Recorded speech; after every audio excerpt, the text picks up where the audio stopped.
A service of KIBMradio.com, the Internet's home for an all old-time radio.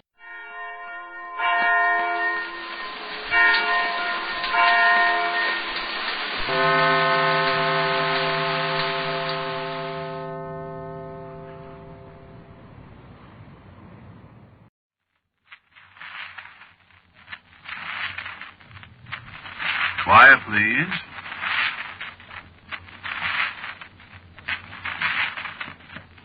Quiet, please.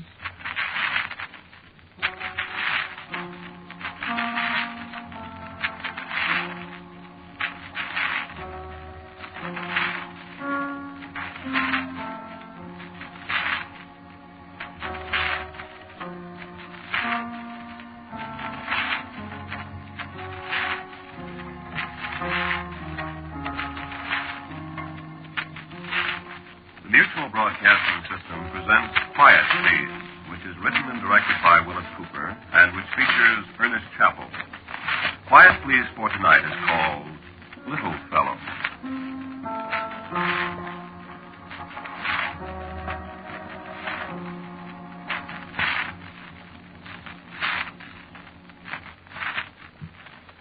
I can do something you can't do. I can walk under a table. No, I mean standing up straight. Well, you got a table? I'll show you. You're not looking in the right place. Down here. See? 2 feet 3 inches, that's me. Major Theobald J. Arkwright, the smallest man in the world. With capital letters, the smallest man in the world. For 25 cents, a quarter of a dollar, fine thick nickels, you can come and stand and gawk at me like all the other full-size goons. And snicker at the cute little man on the platform. And ask the dumbest questions in the world. And I have to smirk back at you and be polite when I give the $802 I got in my grouch bag to brain each and every one of you. Preferably with a sponge. Rather than take longer that way. So I can walk under a table. Hot stuff, huh? Yeah, but what the heck, it's a living, isn't it? I got a job while you birds have to think twice whether you'll spend the 2 bits to take a gander at me or save it for a loaf of bread for tonight's supper. So don't laugh at the midget, fellas. You look just as funny to me as I do to you. You know what I mean? I got friends, see? Now stack mine up against yours. Like Darling, for instance. Hey, Darling. What? Meet the folks, Darling. Not to the phone. Lovable people, Darling. Sucker. Darling loves practically everybody. I live off a sucker. Well, that's what I said.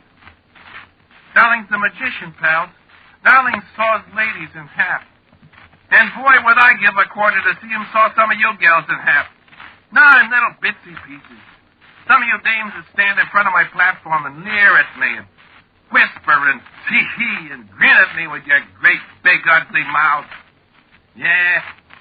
Now give a flock of quarters for that, darling.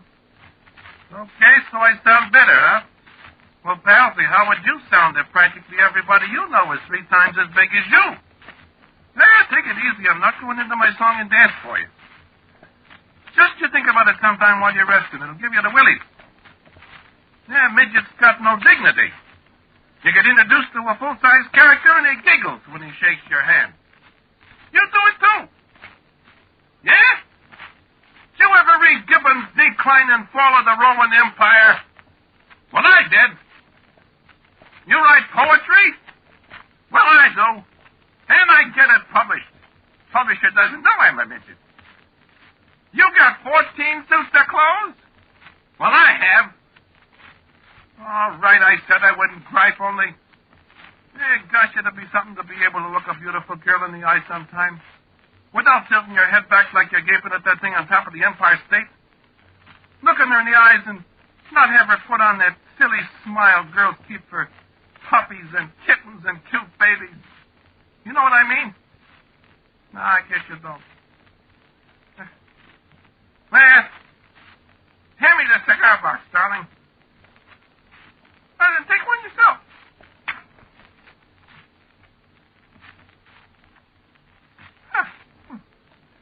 These are Corona Belinda's, Belzy, 60 cents a copy. What do you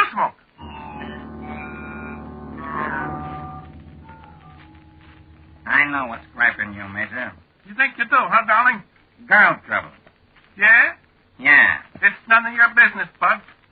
Who is it? Did I say something about your business? Jennifer. Lay off of Jennifer. Jennifer's a nice girl, mate. I think so. Being a fat lady ain't a bad racket. Yeah, you get to sit down a lot. She in love with you, too? What's this love stuff? Answer the question. So she is, so what? She's a nice kid. Also, she's about 10 times as big as me. Would you marry her? If you was her size? Huh? Well, I would want to be a little bit taller, darling. Sure. Say like 3 times as tall as you are now. Yeah. Yeah, that'll be okay. Uh-huh. Well, shut up. I'm a midget. I'm going to stay a midget. So? I wish there was something to this here magic racket of yours. You mean? Ha! And have you make a magic pass in Alakazam on full size. Yeah. About the only way I'd ever get to be. That's right. So let's talk about something else, huh? You're really in love with Jennifer, huh, Mabes? For the record, darling, I am beating my brains out about her. You love her. Yes, I do. Now, shut up. Mate, I'm gonna do something for you. For how much dough? For free. Let me up. I'm choking. This here thing is an ancient Egyptian genuine scare rack. California gross from Mills Brothers. This is legit magic, Major. This is an ornament from the royal robes of Cleopatra, the beauteous siren of the Nile, handed down from father to son in an unbroken generation from the days of the pharaoh. Here's your dime. I'll buy it. It's yours, Major. You use it. What's it for? You get 3 wishes with it. You get your 3? Yep. What was it? Never mind what they was. You use it. It's yours. Okay, thanks, darling. I wouldn't give that thing to everybody, Major. Okay, you want to play some poker? Be careful with that thing. Said you want to play some poker? Listen, lay that thing on the table there where you can't reach it. Why? You think I'm going to play poker with a guy that's got 3 wishes in his mitt? How stupid can you get?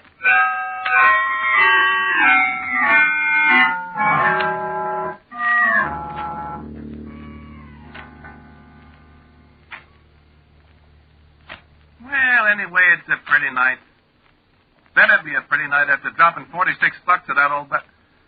I should play poker. I should play marbles or something.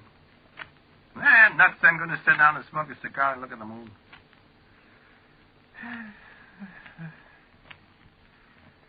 Yeah.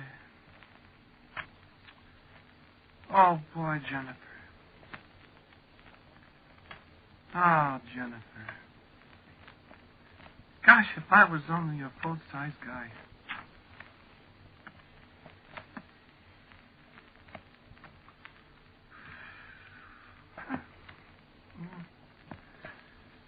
No use wishing, though. Jennifer, baby, if I was a full-size guy, I could get a job, and I wouldn't have to have people staring at me all day and all night. And I'd earn enough dough so you wouldn't have to be a fat lady anymore, and we'd have such a swell time.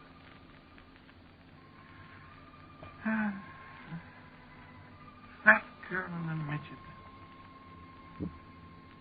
Terrific break for us both.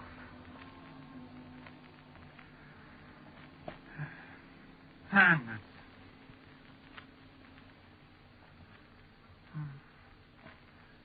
Oh, golly, look at that moon. I sure wish Jennifer was here. Oh, Jennifer! Ouch. Well, where did you come from? What? Oh, Major. I was sound asleep. And all of a sudden, boom, here I am. Oh, I didn't see you coming. Did you walk in your sleep, darling? What? Oh, my goodness, my nightgown. Will you freeze to death? Here, take my coat.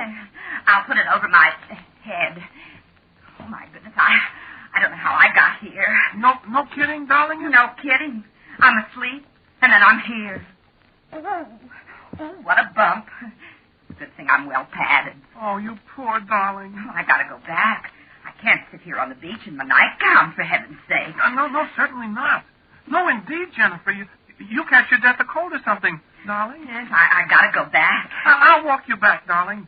This here is the most mysterious thing I ever heard of. Gee, I'll say it is. Shall I walk you back? Oh, goodness, no. What would people think if they see me and you walking along the beach in my nightgown? Yeah. Well, gee, Well, pardon me, dearest. I must have been somnambulizing. Yeah. Uh-huh. What? I was just thinking of something lovable. Do you love me? Huh? I said, do you love me? Implicitly, dearest. I love you also. Good night, little fella. Good night, 400 pounds of sweetness. 402. Oh, lovable. Congratulations. It's my new diet. Good night. Good night, dear. I still wish I knew what happened. It was a pleasure, Dumpling. Sir? Listen, dear, before you go, just one question. If I was a full-size fellow like, would you marry me? I'd marry you right now, sugar, the size you are. I love you, sweetable. No. If I was like 7 foot high. Oh, boy. Kiss Mama good night. Good night, honey. Good night, baby. Oh, boy, what a girl. Oh, boy, what a girl. Oh, boy, what a girl. Oh. Now, listen. Maybe that was an accident. Maybe Jennifer was walking in her sleep. But if she was, she sure arrived with a bang. Could it be? You suppose it could be? Well, by golly, if it was, sure. Cleopatra's gimmick in my pocket. Okay, Cleo. Let's see how magic you are. Wait a minute. I'd better get out of here in the open where I won't bump anything if it works. Okay. Yeah, now. I wish I was 3 times as big as... Hey, look at me. I'm 7. Hey, my clothes. I exploded right out of them.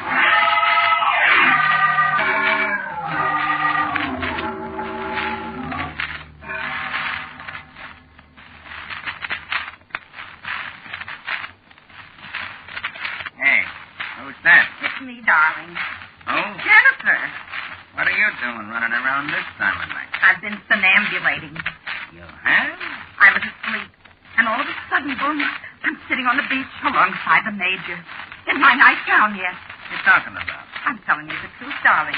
I never walked in my sleep before, neither. Did that idiot waste one wish? Sir. You wasn't walking in your sleep, Jennifer. Well, I never did before. You didn't this time, neither. I didn't. How did I get out there, then? He wished you there. Sir. I mean, are you crazy? No. That's what happened, Jennifer. I'm crazy? It's magic, sweetheart. What kind of magic, darling? Little thing I gave the Major. Yes.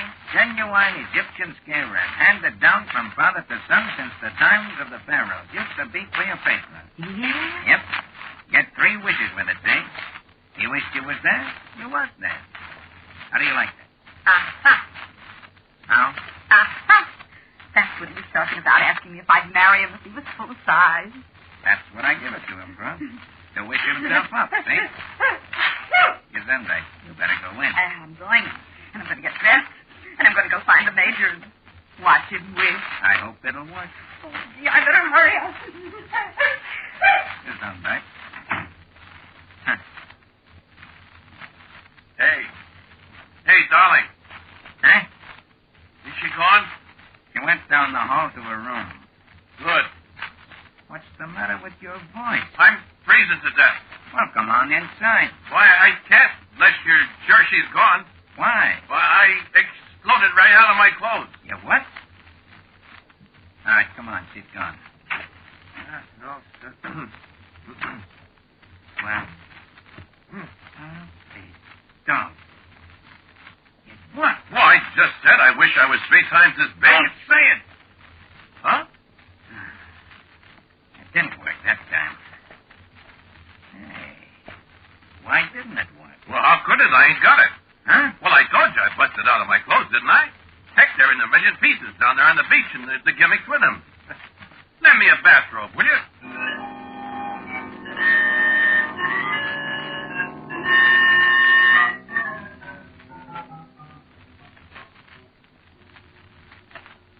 Oh, goodness, where is he?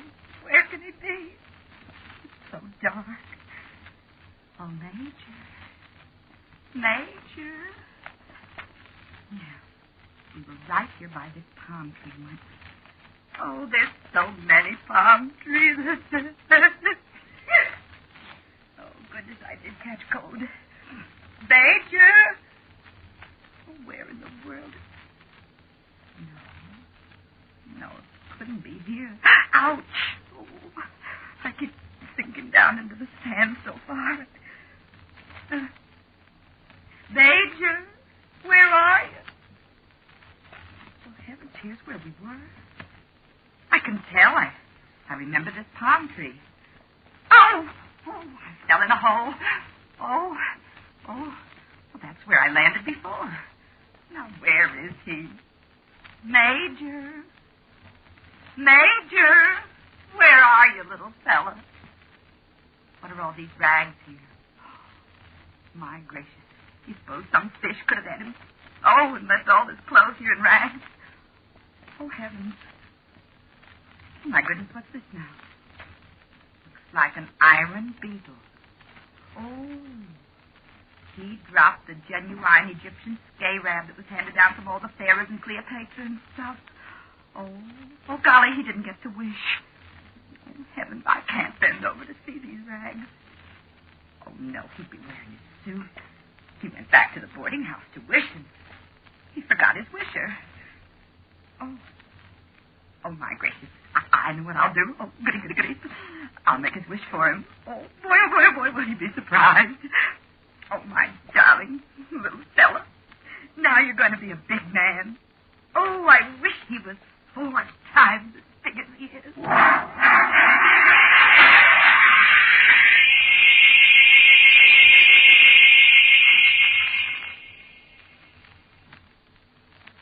What happened, darling? My gosh! You expanded, Major. My goodness. Well, hey, pull your feet out of the window and let's see what... Good golly, boy. Look. I busted the window. Well, it's a wonder you didn't bust down the whole house. Yeah. My gracious, I never seen such a big man in all my days. Well, all of a sudden I grow. Oh, Jiminy Cricket. Look at me. Well, how did you do it? I didn't do a darn thing. I was just standing here and kabundle. I'm here in the room and outside both. I hope nobody heard it. We'll have the cops. You and your magic. I could bust your nose. Hey, don't hit me, Major. Don't hit me. You squash me. Well, Major, listen. Don't call me Major anymore. I got promoted. Huh? Listen, unfix this, darling. I can't unfix it, Major. Colonel? General, why can't you? I had all my 3 wishes. Besides, I ain't got the gimmick. Well, somebody must have it. Huh? Somebody wished me this big. Jennifer. Huh? I told Jennifer about the gimmick. She said she was going to go out and find you again and what you wish. Well, then, she must have found it in what? That must be it. Well, all we got to do is find her and have her wish me back to where I was. Sure. Let's go look for her. Good grief, darling. I can't get out of the room. I'm pretty near 30 feet high. Yeah. I see what you mean. Go get her quick, will you? I'm all cramped up. Heck, I can't stand this. This is worse than being a midget. Well, move your hand, then. I can't open the door. Stop it. Who's that? Is that you, darling? Is the Major there?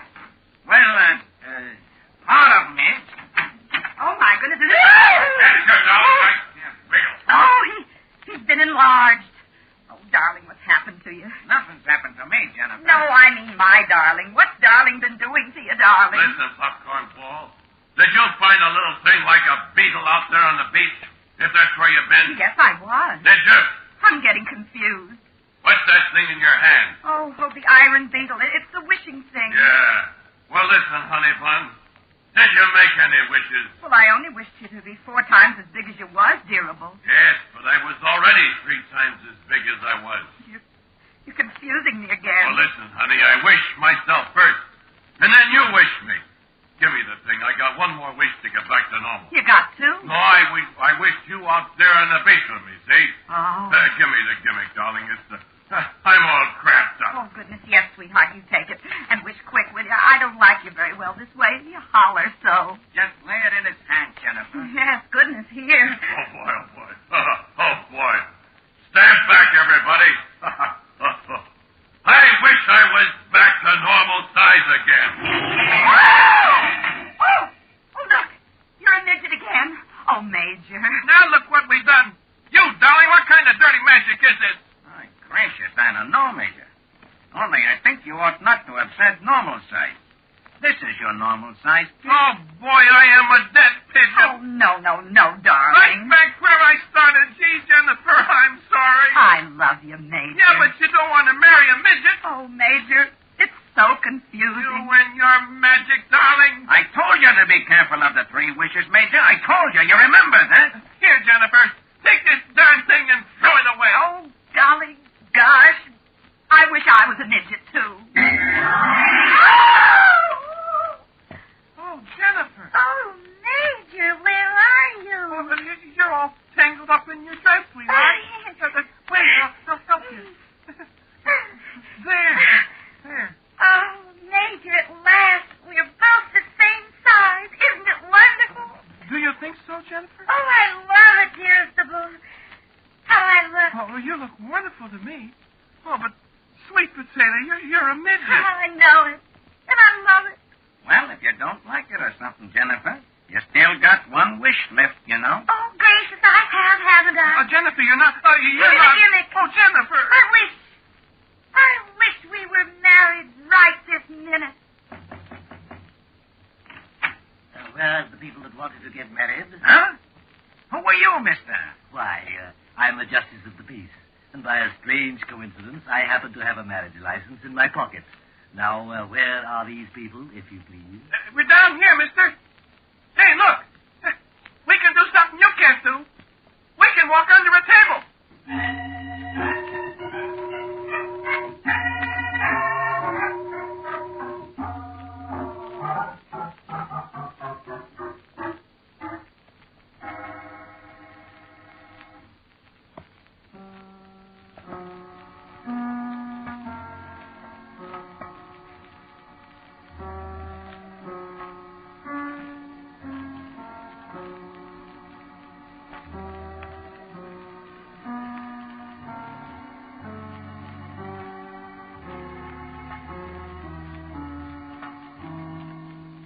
You have listened to Quiet, Please, which is written and directed by Willis Cooper.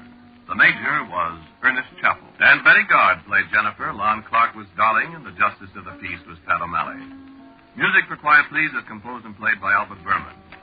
Albert April is our sound technician. Now, for a word about next week's Quiet, Please, here is our writer-director, Willis Cooper. It would certainly be a great surprise to all of us, including myself, if we didn't have a Christmas story for next week. This one has a somewhat unusual setting. It's Berlin, 1945. And so, until next week at this time, I am quietly yours, Ernest Chappell. Quiet, Please came to you from New York. This is the Mutual Broadcasting System.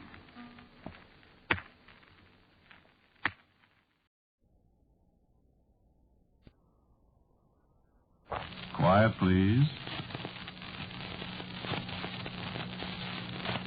Quiet, please.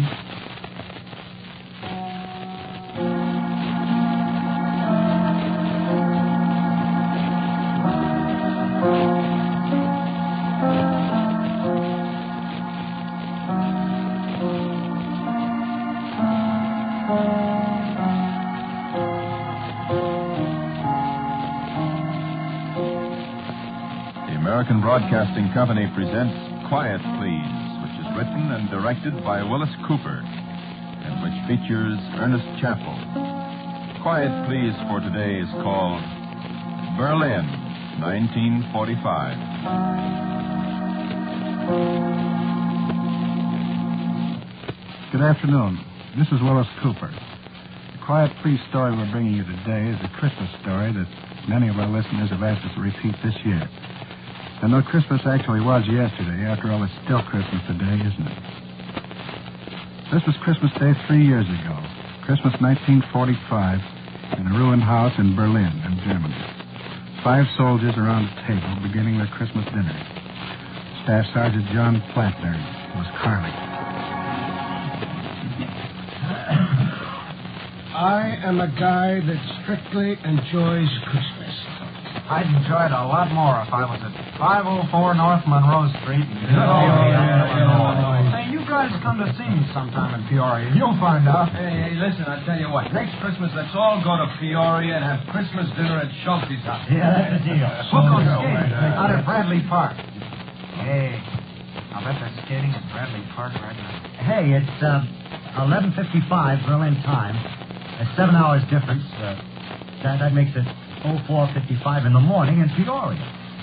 So they're skating in Peoria at 04:55 in the morning.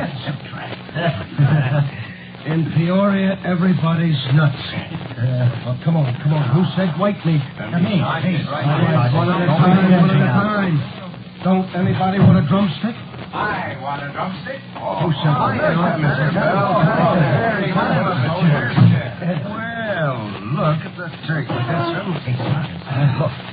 Oh, I'd rather look at what's that under your arm, Lieutenant. That, little kitty, is the finest bottle of wine between here and Hoboken. Well, open it, somebody. Lieutenant, only one. Corporal Lester, there are times when you discourage me with your thirst. Now, if you just walk outside to my Jeep, as I was about to say, you'll find 7 more of the same. Yes, sir. Well, if he get off his chair like that when I tell him to get on to the morning report, I'd get it down, Lieutenant. Where'd you get the wine, sir? Well, if you mean where did I get the money, there was a craft game last night with some Air Force gentlemen. Airplane drivers, huh? Yeah, and I happen to hold some very excellent dice. My, what's that? Not cranberry sauce. Yeah, Schulte's uncle sent it to him. Can. Oh, man, that tastes like home. Now, look, Lieutenant, don't pull rank. Yeah, don't. Sergeant, I haven't had any cranberry sauce since Swamp Davis. I don't like to think about that either, Lieutenant. Well, look, you said a drumstick, Lieutenant? Yeah, to start with, Sergeant. Thanks. Some mashed potatoes and... Mashed potatoes? Hey, what's this stuff? I think that's turnips. Well, I'll eat these turnips. Turnips it is. And fill it up. I sure will. What are you so quiet about over there, Corporal Morgan? Me? I was just thinking, sir. Well, stop it. Dangerous habit. Hey, Anybody open that bottle yet? Yeah, in a minute. Hold up your cup, Lieutenant. Here you are, fella. That's enough for a minute. Okay. Pass it along. Where's Lester with the rest of them? Where is that guy? Hey, somebody give me a hand with a bottle. Don't worry, John. Boys, help yourself to the stuff and holler when you want more turkey. Hey, shall we open all the bottles, Lieutenant? Why, sure, why not? Look, will you sit down before your turkey gets cold? In the Army, a mess sergeant should talk like that. Hey, not out of a bottle. I said no. What's your boy? Well, sit down and drink like people, you lug. Yeah, gee, this is swell, Lieutenant. It ought to be. What kind is it, sir? It's called, Lackamer Christie, Morgan. Tears of Christ. Yeah. Well, I would eat some bread. Yeah, here, That's all. Lieutenant, right here. Thanks. Cheers of Christ, huh? Right. You know, I drunk some of that once. Pour me some more, will you? I think we should drink a toast, Lieutenant. I do, too. No, don't start that again. Let's eat. Shut up. I need some gravy, Sergeant. Oh, there's plenty of it? Yeah. The only toast I want to drink is when I climb off that ship in New York. That's one we'll all drink. In fact, I'll drink it right now.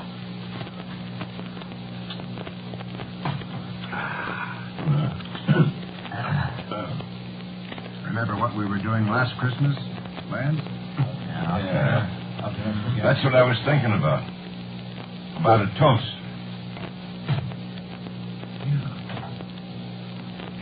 Yes, I think you're right, Morgan.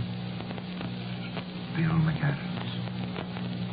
Yeah. And Big Gil Corcoran. And, Ed Pearson. Francis Wachter. That kid Larry, what was his name? Paskey. Yeah, Paskey. Oh, yeah. Nice boy. My brother. I think we better stand up for that, gentlemen. Yeah.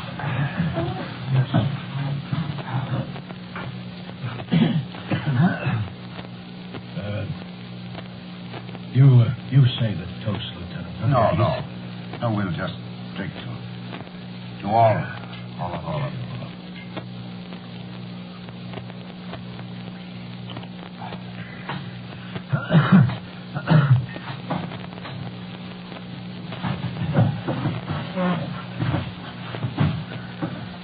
Amen.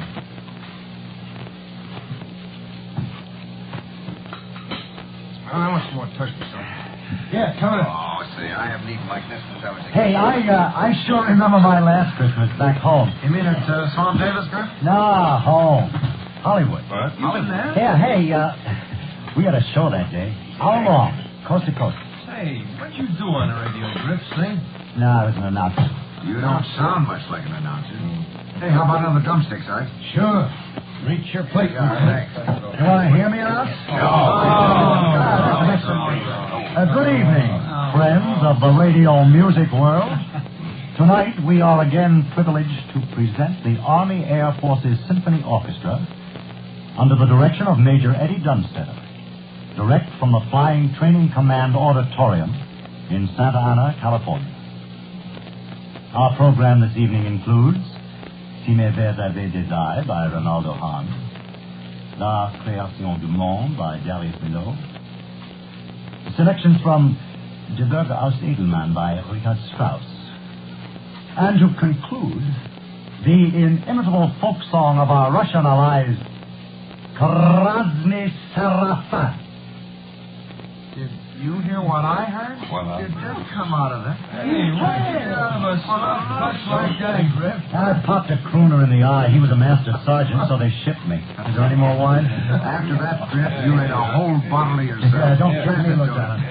Thanks, Dusty. You know, my last Christmas in Peoria. Oh, here we go. Yeah, hey, the best Christmas I remember was down at Bliss. One year I was in big troop with the 7th Cavalry.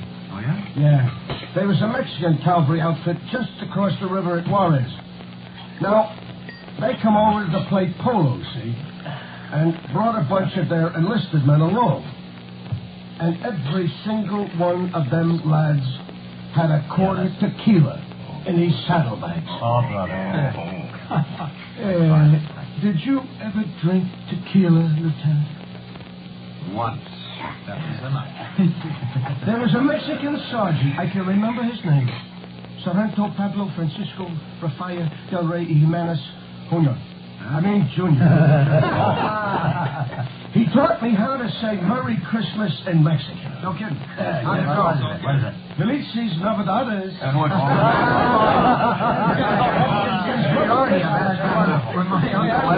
Forget about his name. I'm full guard. Yeah. Where were you, Morgan? Last Christmas? Yeah. You know where I was, Lieutenant. At Vianden. No, I mean in the States.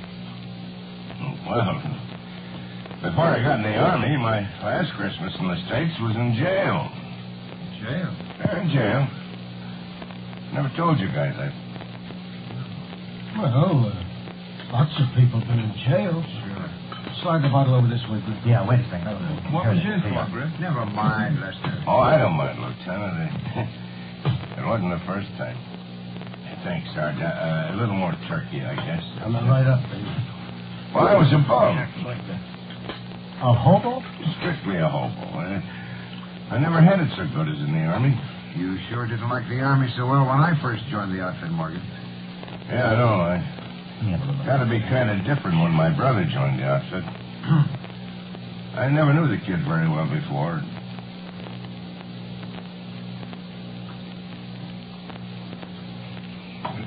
Sure miss him. Yeah. Yeah.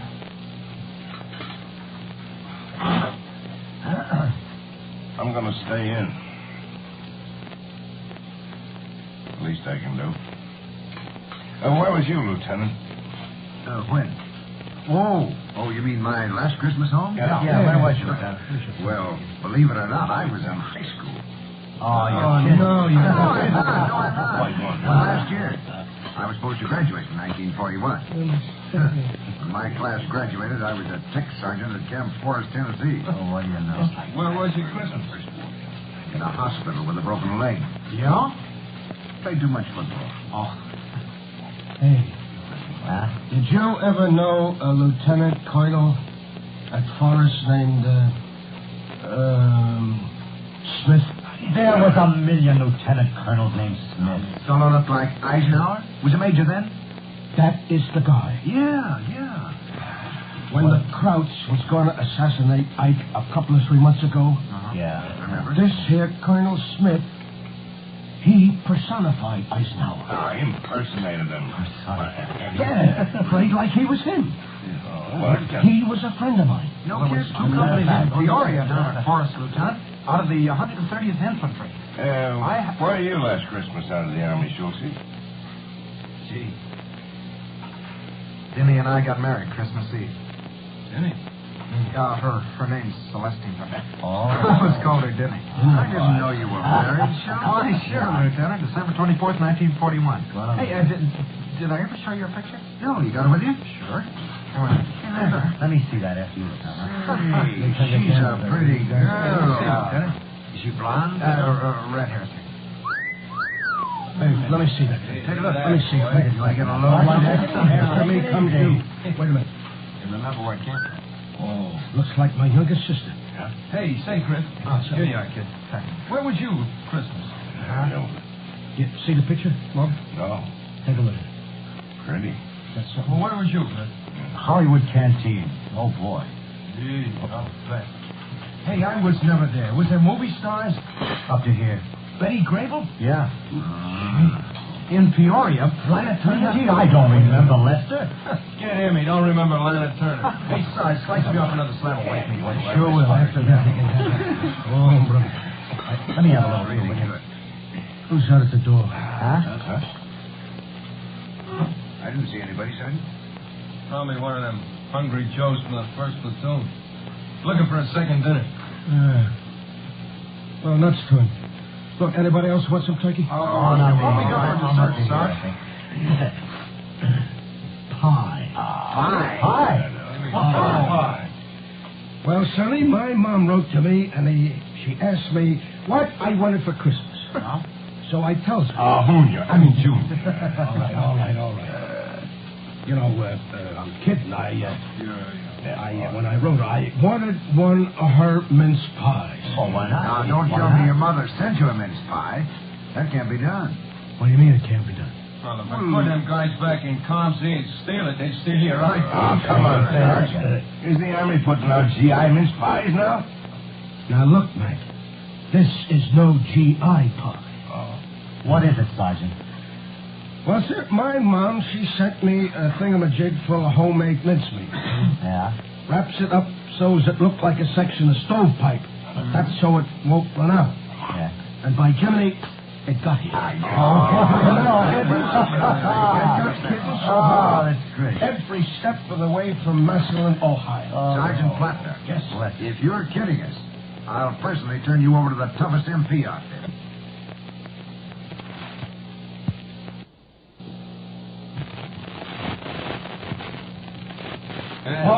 No, I ain't kidding you. But on the other hand, if you're not, I'll see that you get a bronze star with 3 oak leaf clusters. If I have to whittle it out of the back end of the colonel's jeep. Right? Thank you, sir. Well, you can get out your pocket knife now, Lieutenant, because it's sitting on top of the stove here right now. Hey, look at that. Me and that left-handed lad that used to be a baker, remember? Yeah. Well, we made it this morning. Wonderful. Morgan, there's the sergeant of flowers. Hey, Morgan, what are you looking at? There's somebody at the door. Go see who it is, will you? Yes, sir. There's somebody opening another bottle. Come on, let's Yeah, I got it here. I got it. Pour me a little of that. Will you, kid? What a dinner, huh? Oh, Sergeant, really, you've done yourself proud on this dinner. Well, why don't you eat some of it then, sir? Oh, I'm doing all right. You only have 2 drumsticks. That's right, Lieutenant. Oh, and give him somebody. All right. Put some more Coming right up. Coming right up. I thought I saw somebody there, but there wasn't. I want some more gravy. Well, wait a second. See, Lieutenant, I started to tell you about the Christmas I got married in Peoria. Oh. Yeah. Hey, there is somebody at the door. Huh? Don't look like a GI. Outside is. You fellas sit still. Okay.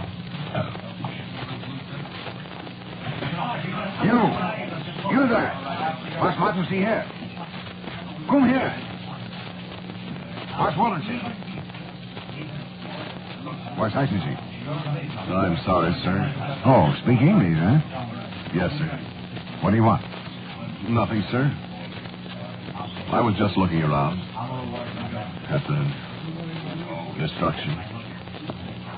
It's terrible. Yeah. You're home here? No, sir. Well, have you got relatives here? No. No, I have no relatives here. Friends? Few enough friends, I'm afraid, sir. Well, are you hungry? I don't think so. Well, look, then, you better not hang around. The MPs are tough babies. You got an identity card? No. What are you, a DP? DP? Yeah, displaced person. Yes. Yes, I suppose you might say I am a displaced person. Oh. Well, look, wait just a minute, will you? Hey, you men! Men! You got any objections if I bring this fella in for a slice of turkey and a drink of wine? Okay. You see, even though I am an officer, I'm the guest of these boys. Well, you know, I have to ask them. You are young for an officer. Yeah, but wars don't seem to care how old you are. Come on in. Thank you. I am a little tired. Cold, too, huh? Yes, it is very cold. Well, I hope you got us more wine. I don't know what's... Oh, of course not, Lieutenant. Sit down there. Sit right down there. Hey, pour him some wine, Schultz. Yeah, Merry Christmas, mister. Yeah, Merry Christmas, sir. Yeah, Merry Christmas if possible, Mr. Yeah, Merry Christmas. Yeah, Merry Christmas, sir. Thank you. Thank you. He's got a pipe. Yeah. It is good to sit down with friendly people. Well, you're among friends for a while, mister, so have fun while you can. Yeah. So, how about some turkey for our friend? Yes, sir. What'll it be? Light or dark, sir? Oh, give him some of Just a little, if you please. Give him some turnips. All right, shut up, you. You must not be so generous. It's all right. There's plenty for everybody. Well, who else wants some more? Not me. A little more for me, Sarge. Never thought I could do it. Open up some more wine, will you? Our friend here's cold. I'm not so full now, thank you. Well, let's drink up. Pass the potatoes over here, will you, Morgan? Yes, sir. Give him that. Here you are, mister. Hey, your home near here, mister? No. My home was a long way from here. Oh, you ain't a Kraut then, huh? Kraut? Germany means. No. I am not a German. Your face looks awful familiar.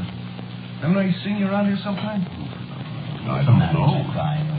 Have you been around here? Occasionally. Yes. Will you shut up, Lester, and leave the man eat? Excuse me. Oh. I'm awful full. That's the best Christmas I had since I left home. A long time ago. Yeah, me too. Me too. Yeah, you're right. Oh, man. It could be that the presence of a guest contributes to your feeling of well-being. Yeah, that's right. You know? That's right. I think that's right. Yeah, sure. Well, you know what it says in the Bible. Do you? Oh, now you Now, wait a minute, Sarge. Oh, Wait, don't rush me now. All right, all right. It's more blessed or something to give than to receive. He's right. He's right. Will you have some more, mister? Thank you. Boy. I seen that guy somewhere before. I think I've seen him too. No. I can't swear. How do you know what he wants? Maybe you want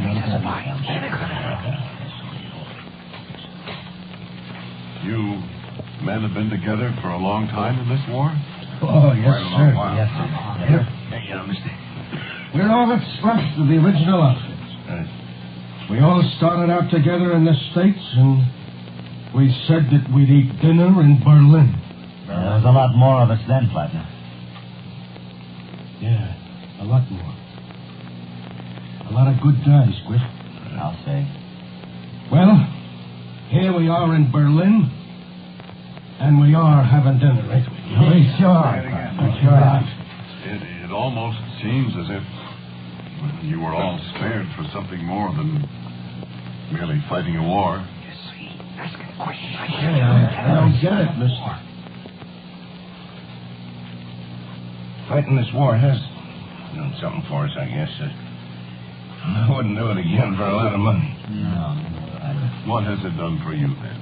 Oh, I don't know. I guess you get to feel different about people after you've been through what we have. Yes. I can understand that. Yeah, I bet you can. I bet you've been through a lot, too, huh? Yes. Was you a soldier? Lester. No. Oh, Yes. Come on up. Well, what's everybody so quiet about? A minute ago we were all hollering and yelling and carrying on here. Oh, what's the matter? Everybody's full. Sure, full. No. It isn't that, Flatner. It just kind of feels like Christmas. That's right, fellas. Like, I remember on Christmas when we used to go to church in Peoria. No, like Christmas afternoon. I remember. Everybody feels good. Kind of liking everybody. Yeah, that's right. Peace on earth. Peace on earth. And goodwill to men. We ought to gone to church this morning. Hey, I went to church. You Hey, You can... Yes, sir. I get up early and I went out and I ran right into the chaplain. What could I do? Sort of wish I'd gone. They even sung Christmas carols. Huh? Him. Oh, come, all ye Oh, I know that one. I know that. faithful, join our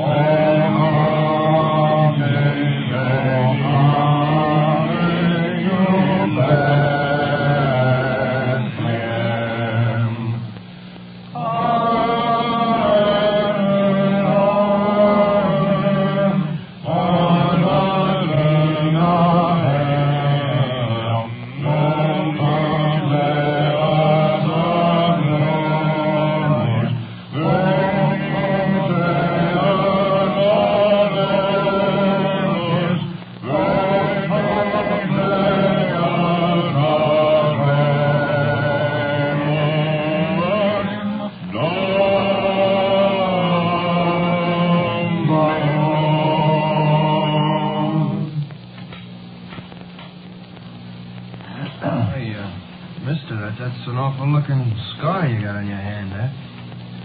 Yes. It was very painful once. Hey, let me see. Yeah, it sure is. Them Krauts do that to you? No.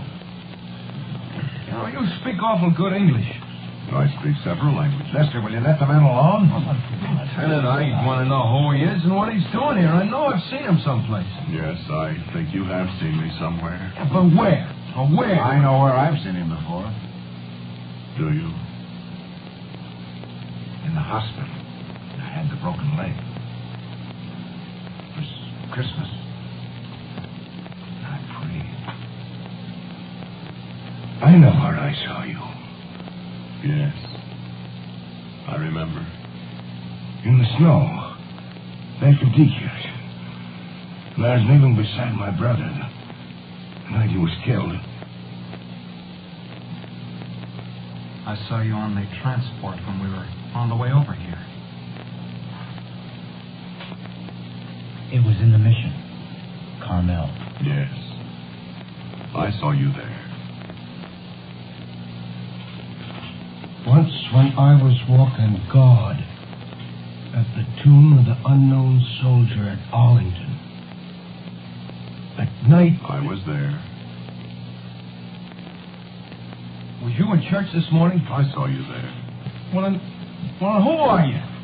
Hey, now, wait a minute. Now, don't go yet. Wait and have another drink of wine. Yes, I will drink a cup of wine with you, and then I must go. Well, let me open a new bottle here. Yes, wait a minute.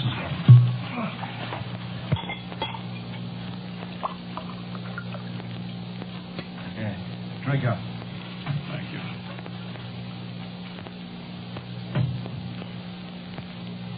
Now, goodbye, my friend. Oh, hey, no, stay with us. Yes, Please stay with us. No, I must go. But listen, why? Why do you have to go? Lester. What? Lester. The whole world's waiting for him. After all, it's his birthday, you know.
The title of today's story is Berlin, 1945. The Quiet Please broadcast of last Christmas, repeated today by request.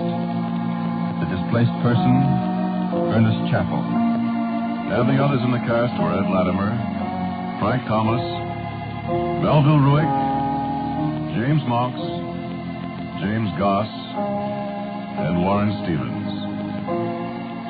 Music for Quiet Please is played by Albert Berman. Now for a word about next week. My good friend and our writer-director, Willis Cooper. Thank you for listening to Quiet Please. Next week, I have a story for you which I call The Time of the Big Snow. Will you listen?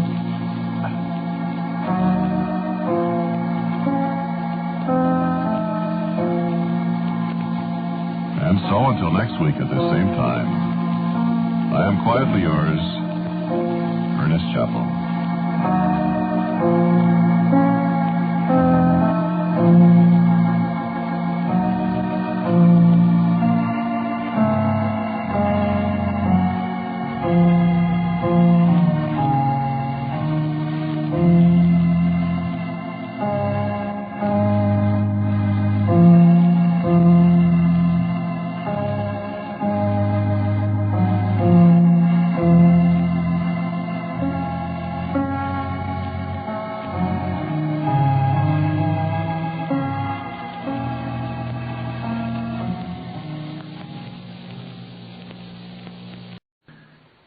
Quiet, please.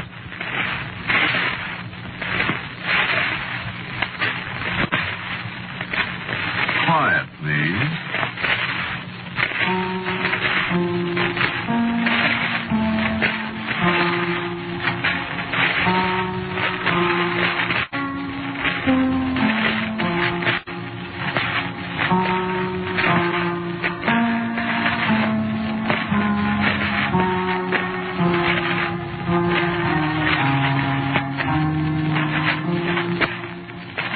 Broadcasting System presents Quiet Please, which is written and directed by Willis Cooper and which features Ernest Chappell.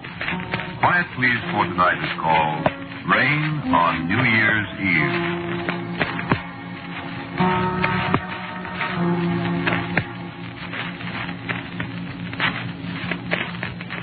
It's raining again. Pretty near New Year's and it's raining again. Back east it's probably snowing different places. Or maybe the moon's out, shining on the snow, and people are saying, why, it's so bright out you can read a newspaper. They can't read a newspaper by moonlight, only the headlines. Maybe if you take your newspaper out in the yard and stand in the moonlight, you might find a headline with my name in it. It's been there before. Well, anyway, so there's moonlight. Here there's rain. Like it was that other New Year's Eve. That's what the rain makes me think of. As if I ever thought of anything else.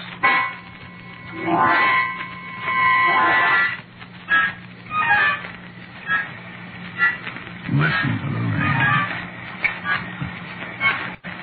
I was sitting in my office in the writer's court out there after we'd been on the picture for 2 or 3 months. Writing it, that is.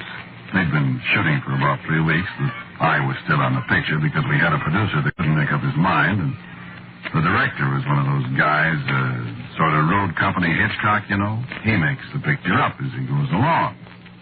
Only there has to be a writer filed away someplace where he can find him when he runs out of ideas, which is not more than 11 times a day. So I'm dying. I go on the set and I find actors there I never heard of, speaking lines I never wrote, in scenes I couldn't figure out. Then the director would get me in a corner and put the arm on me. This thing doesn't seem to quite gel, old man. You know? And me and my little typewriter go to work to unscrew things while the overtime and the gin rummy games go right on. Great life, that. Well, so I'm sitting in my office and the rain is on the roof and the gas heater is frying my ankles while the draft from the window is giving my neck the deep freeze. Mary Lou, my secretary, comes in from her little cubbyhole next to mine. When do I get to do my Christmas shopping, Mr. Ramsey? You don't get to do your Christmas shopping, Mary Lou. Yes, I know. I didn't. What? Christmas was 2 days ago, Mr. Ramsey. Was? Well, Merry Christmas. Are we ever going to finish this picture, for heaven's sake? Well, I'll tell you, Angel.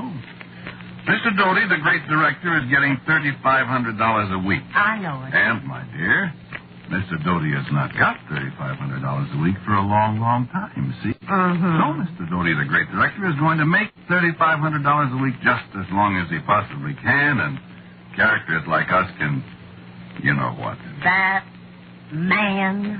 I have a different word for him, sweetheart. But as I was saying, if we leave it to Mr. Doty, this here picture ain't never going to be finished. 100 years from now, somebody will come upstairs here and they'll find an old man with a long white beard beating out the 59th revision of scene 456. And in the next room, a little apple-cheeked old lady. Oh, cut it out. Yeah. Oh, when are they going to finish it? No kidding. New Year's Eve. Well, maybe there'll be champagne and stuff on the set. Yeah, no doubt. For the expensive actors and producers and the fine, upstanding director. For you and me, a nice bottle of 60-cent claret imported from right over there on Ventura Boulevard. You're so funny. On the contrary. Well, I'm getting awful sick of this, Mr. Ramsey. We've had to work every single night for the last 4 weeks. Do you realize that? You kidding? Do I realize? Go get me some coffee, will you, kid? I gotta stay awake for Mr. Doty. Coffee. I bet you and I could be elected president of Brazil, all the coffee we've put away. Answer the phone. It's Doty. Well, we gotta be dignified. Oh, Lord. Mr. Ramsey's office. Who's calling, please? Oh, yes, Mr. Doty. He's here. I'm always here. Ramsey. Yes, Mr. Doty. What seems to be the trouble? I see. Yes, I see, but Mr. Doty, Well, that'd mean rewriting practically all the... Well, yes, I know. I mean... But what do you gain that way? What? 2 monsters? Well, what's 2 monsters got that 1 monster hasn't? Oh, yeah, sure, but who scares who? Whom, I mean. But, Mr. Doty, I saw a picture once with 2 monsters in it, and it was silly. What? Oh, you directed it. I'll be right over. Skip the coffee, Mary Lou. 2 monsters? 2. Count them 2. And I'll lay you 6 to and even that by the time I get to the stage, you'll be hollering for 3. Take your raincoat. It's raining pitchforks. Maybe one of them will stab me.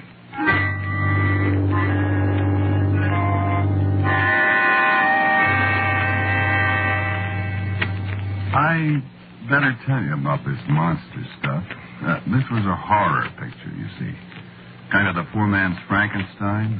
Yeah, they couldn't get Karloff, naturally, and they couldn't use the Frankenstein monster makeup because Jack Pierce over at Universal invented that. I guess Universal owned it. So they had me dream up a monster. And boy, did I dream one up.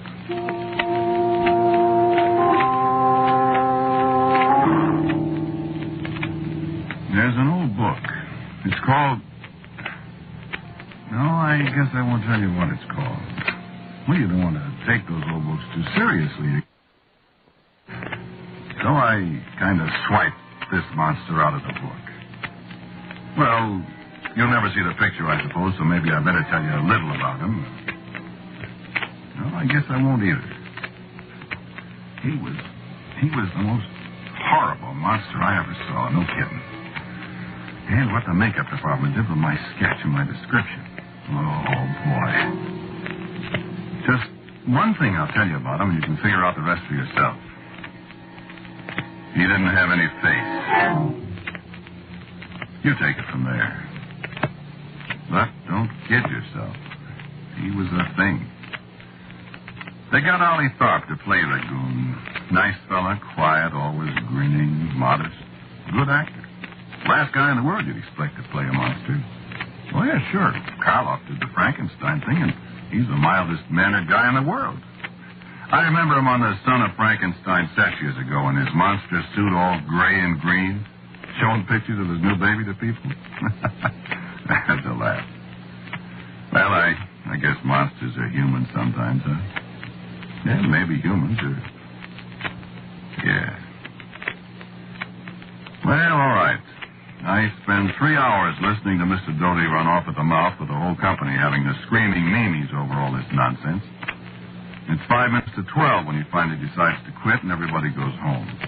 They're all burned at Doty, but they'll wake up in the morning, remember the overtime, and they'll feel better. Me? Writers don't get overtime. So I get back to the writer's court and the light's burning in the window and Mary Lou is snoring away with her face in a stack of carbon paper. She wakes up and asks me a question. How many monsters now? We got 4 now. See? Including me.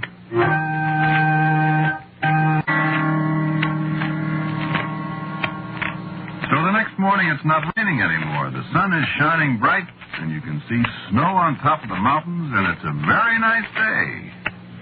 And monsters are pretty hazy in my mind as I pick up my copy of the Reporter and head for the rickety stairway to my palatial office. I'll tell you how much good the sunshine did me. I was whistling as I climbed up the stairs and opened the door. You might as well turn off the whistle. Mr. Doty's looking for you. And now what? He says it's very important. 2 more monsters.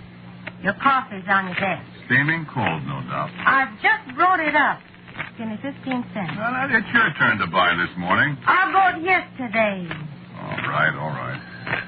Hello? No, he isn't here yet. Go ahead. Mr. Ramsey's office. Yes, Mr. Doty. Morning, Mr. Doty. How are you? Oh? No kidding. Why, that's spot. What? Oh, of course. Yeah. Yeah, sure. What's up? Why, sure, Mr. Doty. Yes, sir, I'll be right over. What? He has to finish the picture definitely by 12 midnight, December 31st. Oh, that's what you said last night. Well, I was kidding. You know how it goes in the story. I forgot. Well, I mean the way it was originally. You know, this monster only has power the last hour of the year. Oh, yes. Remember it was the New Year's party, the whole picture? It's been so long ago, I forgot how we started. Well, don't you remember our big payoff scene? She thinks the monster is her wicked uncle? Who thinks? You know, the babe with the teeth. The groom girl with a blue dress. Oh, yes. Remember, she thinks the monster is her uncle, and she tries to rip his mask off, and it ain't a mask? Something like and that. the house is on fire, and he grabs her and runs inside the house, and our hero busts in after her and rescues her. Some way I never had a chance to figure out. But how would he do it without his glasses?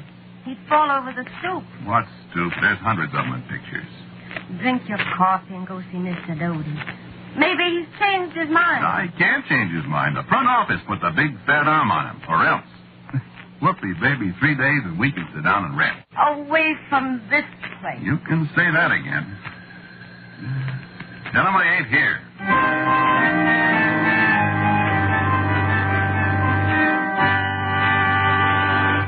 Well, sir, that sunshine looked better than ever to me. But when the big door of the stage swung shut behind me, the sunshine sure disappeared. Well, Mr. Doty was an unhappy man.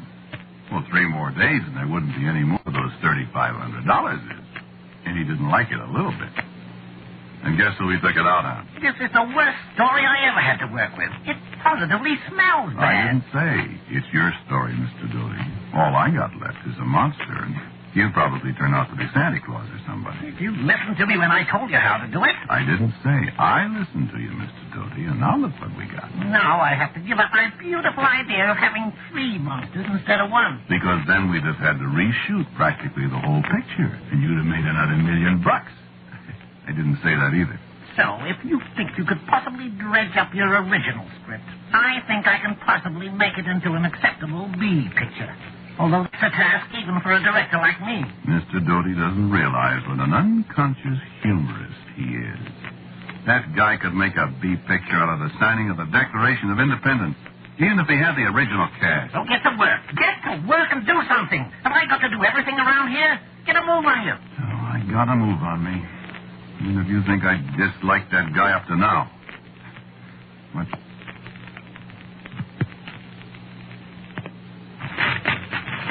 You got to the last 2 days. You've got to get some sleep somehow.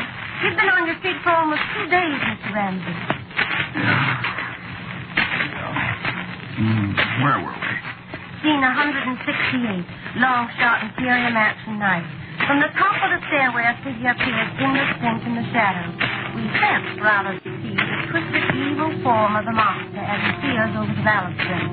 From the foreground right, the butler appears and starts slowly up the stairway. As he reaches the 4th or 5th step, the camera starts to move in to follow him. We crane up the stairs, and the camera holds on the last 3 steps as the butler reaches the top. Cut to... Hey, wake up! I'm sorry. Where were we? Ramsey, you've got to get some sleep. Lie down for 10 minutes. Gee, I'd sure like that. Mr. Ramsey's office. I'm not here. Yes, Mr. Doty. All right. All right. Hello? Yes? Sure. I'll be right over. Oh, Mr. Ramsey, I was... You know what, Mary Lou? Well, put on your coat. It's raining again. You know what? What? I wish I was a monster.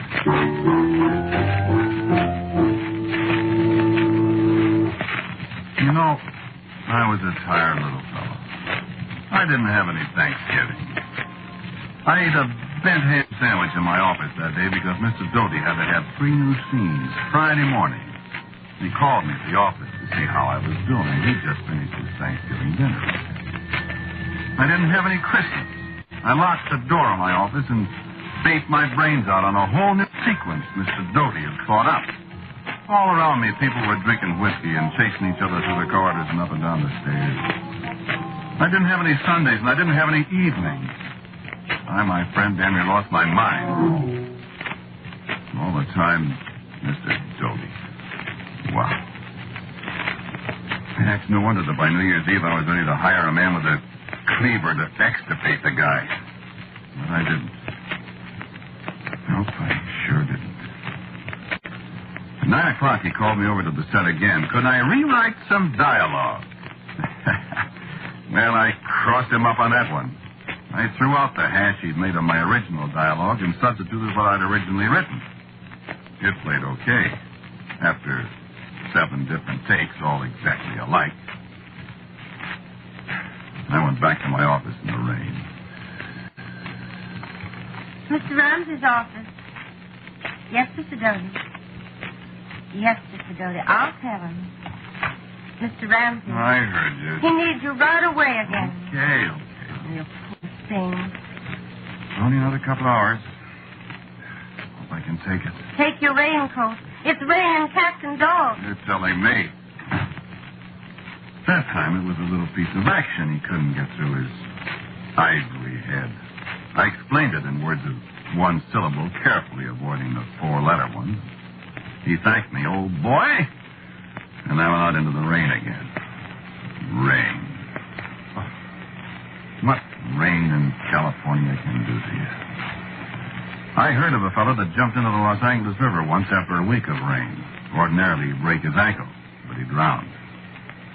You know, it just comes down steadily. Well, I know I could probably be a lot more graphic than that, but that's all there is to rain in California. It comes down steadily. Ice cold. Steadily. Yes. Of course, it always stops about the time you've decided to start out on foot for the east. The sun shines and poinsettias bloom and the hills are green. Oh, man, it's wonderful.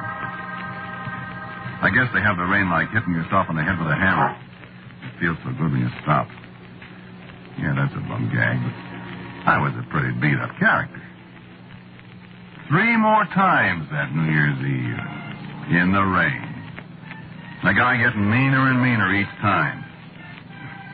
Well, at least it was going to be over pretty soon. It was 10 minutes to 11 when I came into the office and Mary Lou took my coat from me. You've just got to get a little sleep, Ramsey.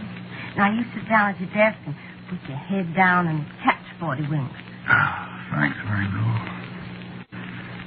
Oh, if I had to see that man just one more time tonight, I would be responsible. I'm not kidding. I know. You go to sleep. The kid, you're as all in as I am. Well, at least I don't have to face him. He's got to stop at midnight. As soon as he's through, should you and me go someplace and have a New Year's drink? I don't know whether I could keep awake. Well, let's try, huh? Okay. Anybody ever tell you you're a nice gal? Couple of people. I could marry a gal like you. Don't kid people, Ramsey. I'm not. See how you feel when you wake up. I think I love you. I wish you meant that, Ramsey. I do. Kiss it from me tonight. Ramsey, you're sweet. Kiss me goodnight.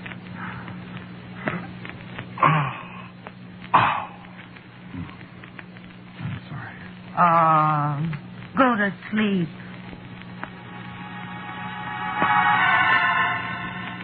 So I went to sleep.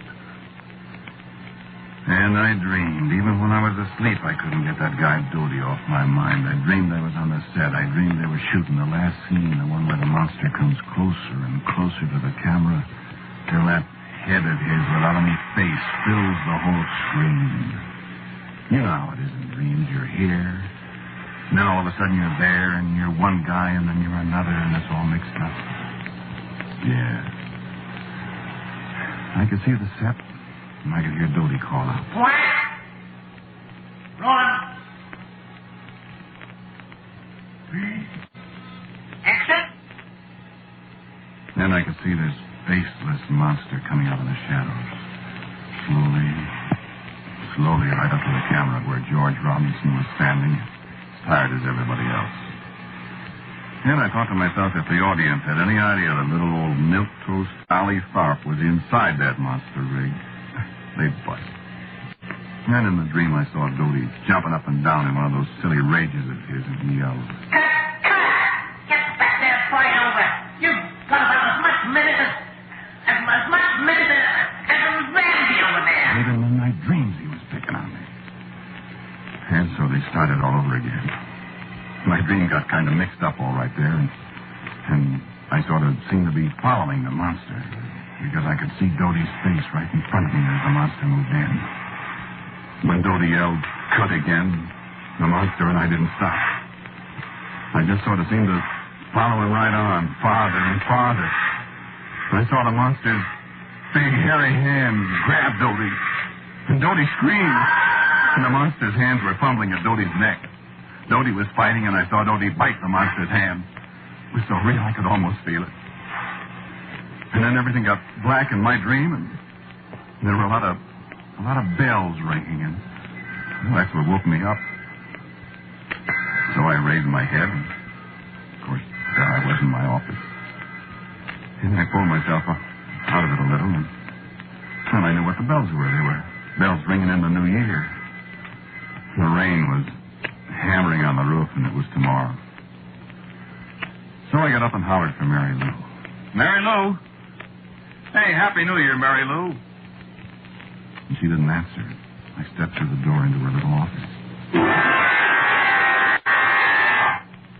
And she was lying on the floor behind her desk. And the look on her face was something I never want to see again. It was the look of the most awful horror anybody could imagine. The kind of look you'd expect to see on the face of someone who'd been literally frightened to death by a monster who had no face at all.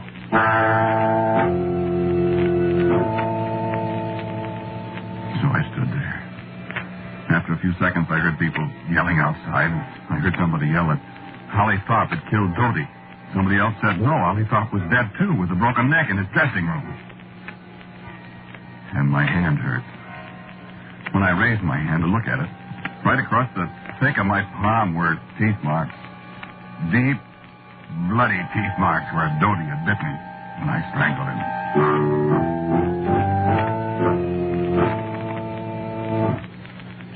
So you see, that's why I say never take any of those old books too seriously. Remember I said I wished I was a monster?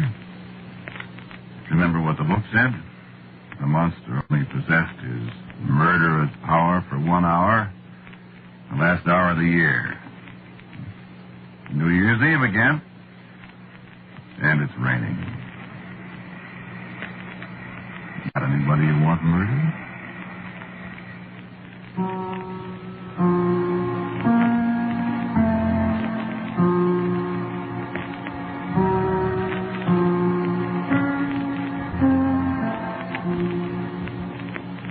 Listen to Quiet, Please, which is written and directed by Willis Cooper.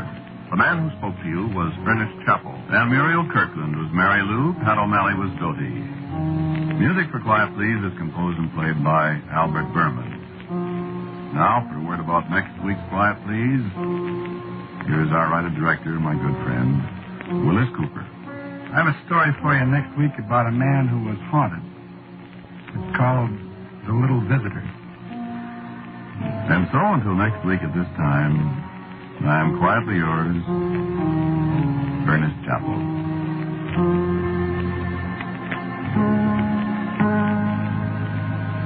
Quiet, Please comes to you from New York.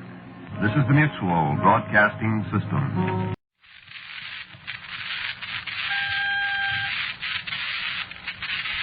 Quiet, please.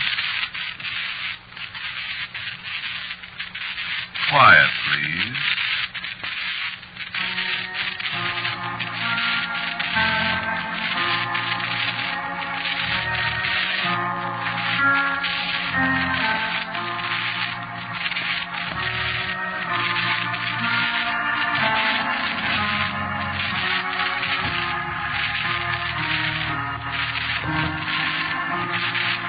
The Mutual Broadcasting System presents Quiet, Please, which is written and directed by Willis Cooper and which features Ernest Chappell. Quiet, Please for tonight is called Little Visitor.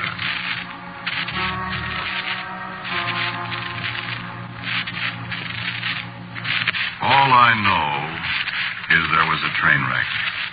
I don't even remember the train wreck, but they told me about that afterward in the hospital. 20 years ago seems a long time when you just say it. But after all, it was only 1928, wasn't it? The year after Lindbergh flew the Atlantic, remember? I don't remember, of course. I don't remember anything before the train wreck. Amnesia, they call it. Just like they have on the radio in the soap operas, only when it happens to you, it's very rough not having any childhood to remember. You just think about that for a minute. Think how dull your life would be if you hadn't any school days to remember, if you didn't have any memories of your kid friends. Oh, I've heard you talk about him, comparing notes with other people, laughing, sometimes being very sad when you think of somebody you knew in the 8th grade, and maybe he died in Guadalcanal or someplace. Maybe some of my kid friends did, too. When you get to talking about your childhood memories, and all I can remember back to was a hospital with my head hurting and a lot of people asking me questions that made it hurt worse. So I walk away, and sometimes I cry a little. Grown man crying. Grown man. I don't even know how old I am. I don't know who I am. Really, though, I'm not full of self-pity all the time. I try to take it in my stride. But a thing like this leaves scars. Worse than the one on the back of my head. The name I use is Smith. The doctors at the hospital gave me that name. They gave me my first name, too, which I don't especially like. But the fellow who suggested it was friendly and good to me. So I go through life carrying Ulysses for a first name. Well, the doctor was a sentimental buzzard or something, and he was thinking about the old Greek Ulysses who had to wander so far before he finally found his home. Well, I'd wander too, he said, and maybe it'd be a lucky name because old Ulysses finally got home. Maybe I'd get home someday, too.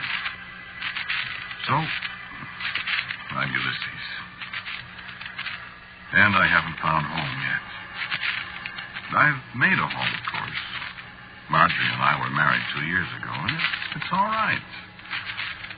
But I'd like to find my real home sometime. And remember, I'm a locksmith by trade. They taught me at the hospital. I'm not a very good one, just a journeyman. Of course, you don't really have to be such a high-powered expert like Courtney that died the other day was to get by in this trade. Most of the work you're called on for is simple, making a key, unlocking somebody's luggage, things like that. When a job's too tough for me, there are other locksmiths in town. I get by. Then there's a lot of time to think and try to remember. I keep thinking about kids.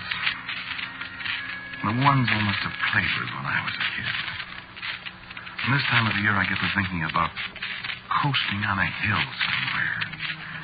And I do my best to remember a hill and remember who was with me, but it's always the same. I can't remember.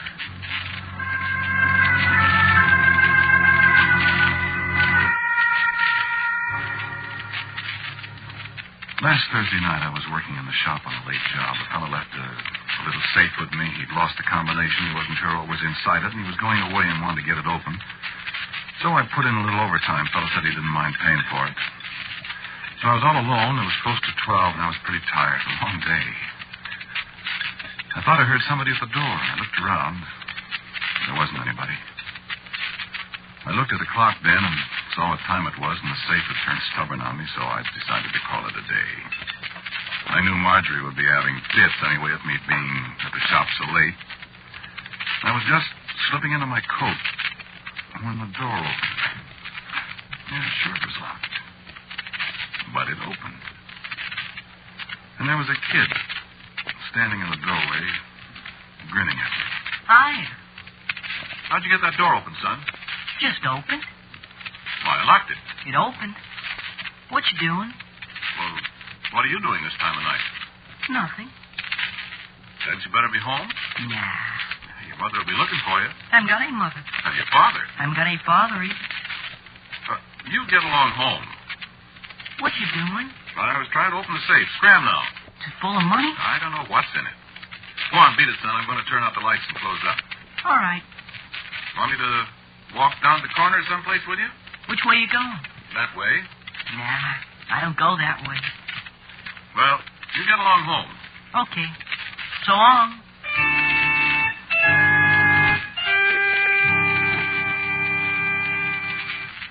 Well, I was naturally a little concerned about a kid of that age. He looked to be about 8, running around the streets at midnight.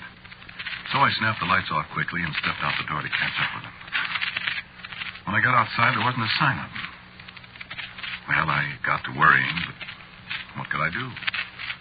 So I walked on home, and just like I thought, Marjorie was sore. I don't see why you can't get some kind of work that doesn't keep you up all night. Here you come in, night after night, at all hours. Well, this is the first night I've worked since the week after Thanksgiving, honey. Well, I don't see why you have to work nights at all. Well, I don't like it either, dear, but a man's got to make a living. Yeah, and a fine living it is, too, isn't it?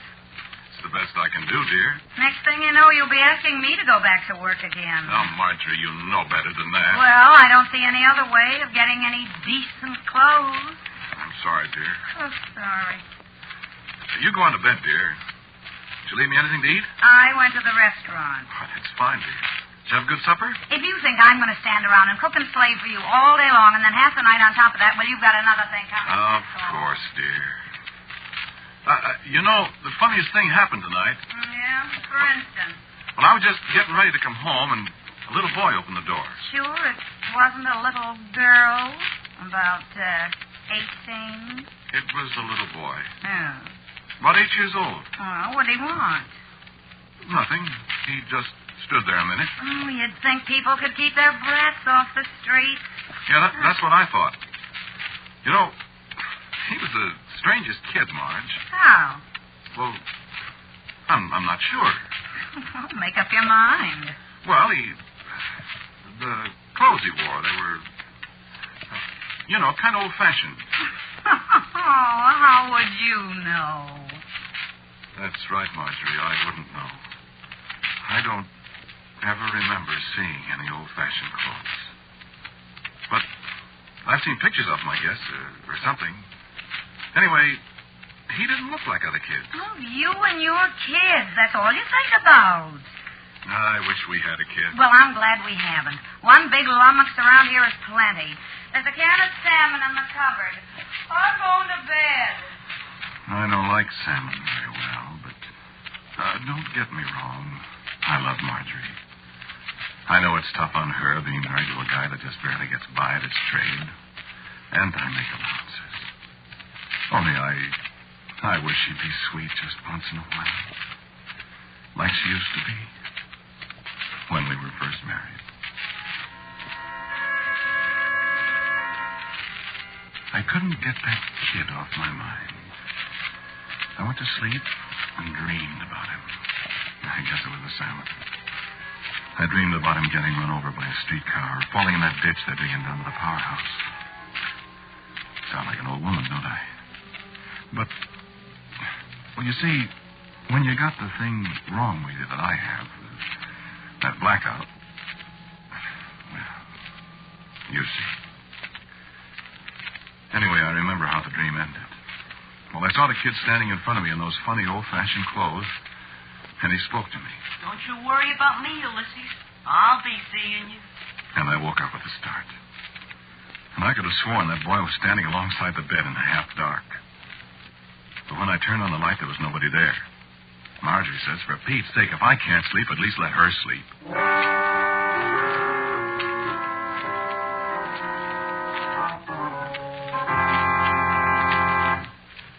That was on a Thursday.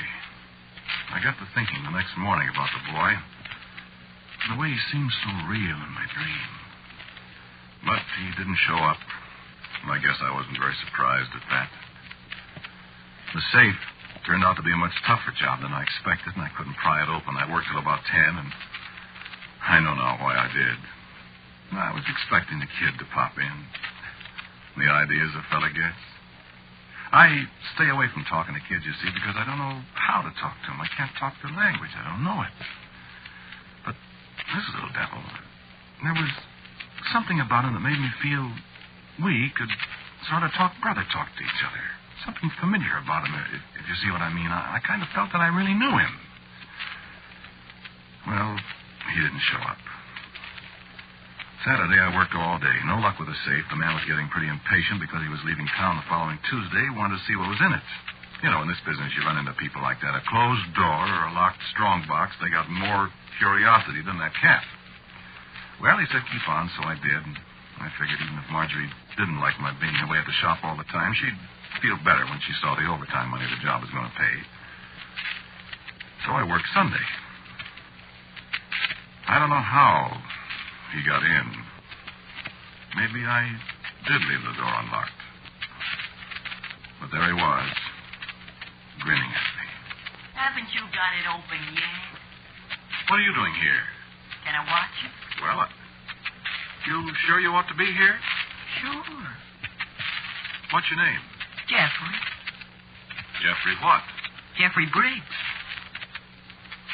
My name's Ulysses. Ain't either. Sure it is. You made that up. Oh, it's my name. Okay. But I bet it ain't. Well, it is. All right. Haven't you got that thing open yet? Yeah, it's a harder job than I thought. I used to open boxes and things. You did? You bet. I opened one once that had a lot of money in it. Good. $2. What'd you do with the $2? I spent it. What kind of box was this, Jeffrey? It was green. Kind of tin. It was my grandfather's. And he had you open it for him? Oh, no. He didn't know it. Oh, I see. And he didn't know the $2 was in it. Well, don't you think it was bad to take your grandfather's money? Why? He didn't know it was there. Mm-hmm. Well... Do you know how I opened the box? How? I hit it. Well, you can't open a safe that way, Jeffrey. I bet you can. No, you can't. I bet you. I'll show you. You see? You see? Ooh, look what's inside it. It's money. It's money. It's $1 million. Hey, does the man know the money's in there? I know, son. He doesn't. Oh, goody, goody. Then you can keep it. Can't you? The boy's eager eyes followed every move I made as I counted that money. There was $53,000. There was an old notebook and half a dozen letters. That was all. I guess I sat there quite a while, holding the big pile of bills and thinking. And Jeffrey's eyes never left my face. He didn't say a word. But he didn't need to. I'd heard him once. You can keep it, can't you? And then the telephone rang. Hello? Oh, hello, Mr. Murphy. Yes, I just got it open. Yes, you can come over and pick it up whenever you want to. What? No, there wasn't anything in it except an old notebook and some letters. No, not a thing.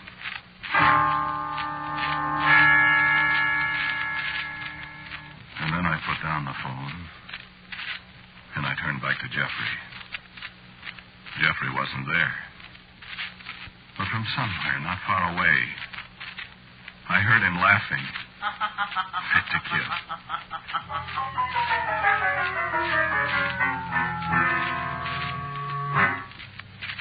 I was surprised how easy it was. Mr. Murphy never questioned me. He paid me, and I took my pay home and gave it to Marjorie, and she bought a new dress. She even kissed me. But the $53,000, that I put in my bottom bureau drawer under my shirts. I don't know what I intended to do with it. Maybe I was going to give it to Murphy. Maybe not. I don't know. Really, I don't. I know what I did, of course. You've come to that. As a matter of fact, what I thought about most was Jeffrey. An innocent kid.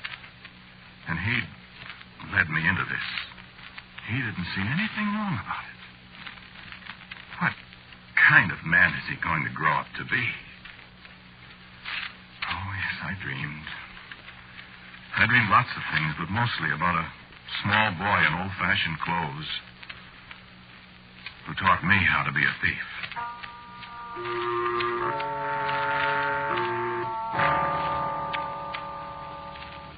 Jeffrey didn't come to the shop again.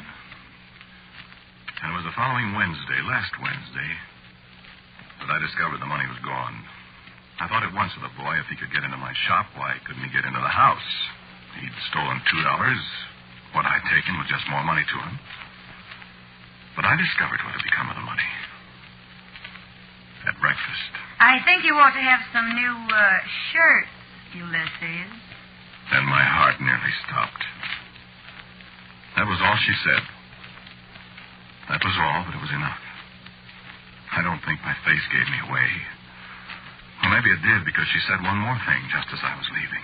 Is there a reward for stolen money, Ulysses?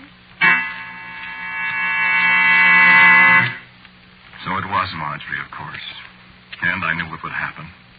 Whatever Marjorie's fault, she was honest, straight-laced, fiercely honest. She wouldn't hesitate a moment to turn me in if she thought I'd stolen. Well, I had stolen. I'd thought about giving the money back to Murphy, as I told you, but now it was too late.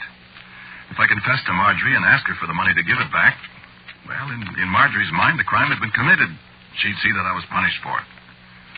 The only thing that prevented her now was the fact that she didn't know where it had come from. If she found out, when she found out, there was no way out. And head down, thinking furiously, I was unaware for a moment of the 8-year-old skipping gaily by my side. Hey, where are you going? Why, hello, Jeffrey. Hi. Where'd you come from? I was just walking along. You going to your shop? I guess so. You know where I'm going? Where? I'm going coasting. Jeffrey, listen. What? Jeffrey, you know, the money. You still got it? No. Who's got it? I think my wife has. Gee, that's bad, isn't it? Yes, it is. I wouldn't let anybody take my money. I didn't want her to take this money. Well, I'm going coasting. So long. Wait a minute, Jeffrey. I can't wait. The kids are waiting for me up on Normal Hill. Where? On Normal Hill. Hey, did she really take it? I'm afraid she did. Well, why don't you stab her? What? I stabbed an Indian once. Made him dead. An Indian? Oh, it was only my sister's doll. But I played it was an Indian. I stabbed it. Stab, stab, stab. Well, so long. Jeffrey. Here, you take my pocket knife. Well, what for?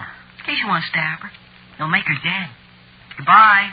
Jeffrey, wait. I'll see you up on Normal Hill, huh?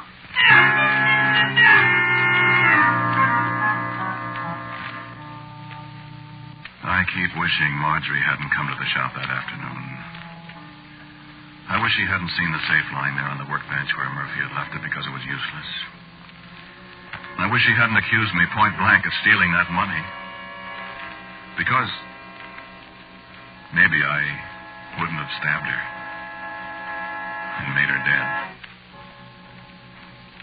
But I did, and I left her there in the locked shop with Jeffrey's pocket knife alongside her. And I went home and I turned the house upside down looking for the money. But I couldn't find it. I didn't have very much of my own, but I bought a ticket and I got on a train. And finally I got off. I didn't know what to do. I had breakfast and I started to walk around the town of Kalamazoo, Michigan. I don't know why I got off the train there, you see. I just got off. I walked down Portage Street and that name seemed so familiar. I saw a man crossing a street and I said to myself, that man's name is Harry Oswald. How did I know that? I walked along a lot of streets, and then I was on a street called Davis Street, and kids were coasting down a big high hill on the other side of the street, and I felt funny all of a sudden. I called to one of the kids, and I said, hey, kid, what's the name of that hill? And the kid came closer, and it was Jeffrey. And he said, hi, mister. You came home, huh? And I said again, what's the name of that hill? Well, that's Normal Hill, mister, where I said I'd meet you. Don't you remember? And I turned away, and suddenly everything was familiar to me. I knew where I was. I remembered Normal Hill, and the West Street Hill where we used to go sometimes, and riding a bobsled hitched down to Britt McElroy's old reel. And I turned and walked up the steps of a house there on Davis Street, and I opened the door and I said, hello, Aunt Nellie. And Aunt Nellie jumped up and spilled her crocheting on the floor, and she said just what I knew she was going to say. Why, Jeffrey Briggs, you haven't changed a particle. And then she fainted. Well, it took a lot of explanation how I'd lost my memory and all that. And she told me about the time you broke open your grandfather's strong box. And about the other time. When you stabbed your sister's doll and came and told us you'd made your dead. And we had a nice visit together. And then I came away. Yes, I'm going back and give myself up. What else can I do? Aunt Nellie'd never know that Ulysses Smith was once... I said I'd wondered what kind of a man little Jeffrey would grow up to be. Well, you know now. He grew up to be a thief and a murderer. I guess I am the only man in the world and was haunted by himself.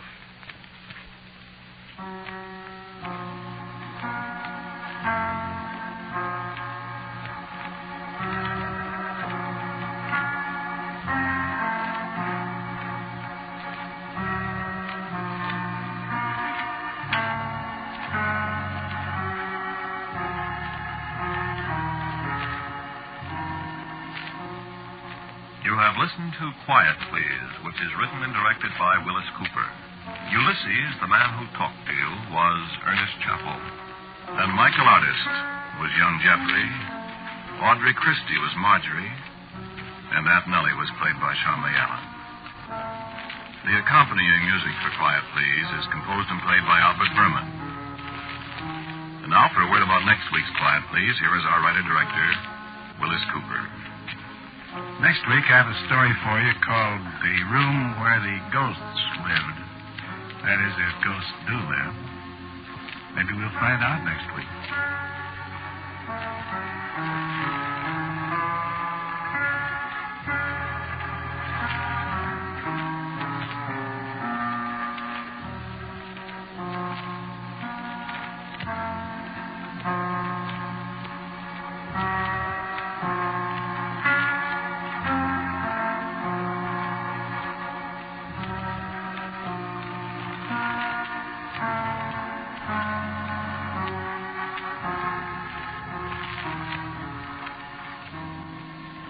And so, until next week at this time, I am quietly yours, Ernest Chappell.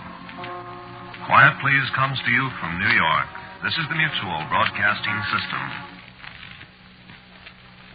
Stay with us for And Now with John Gambling, which follows station identification. Leading personalities of the Republican Party will hold a national radio rally over WOR at 11:30 tonight.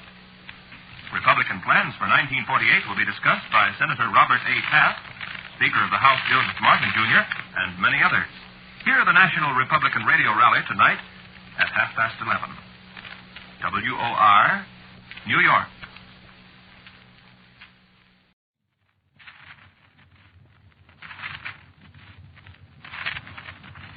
Quiet, please. Quiet, please.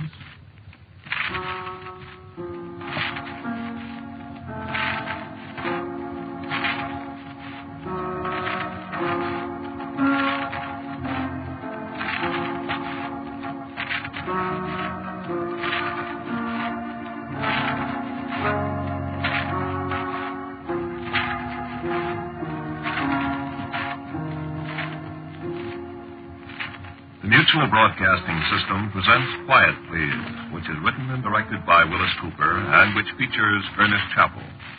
Quiet Please for tonight is called The Room Where the Ghosts Live.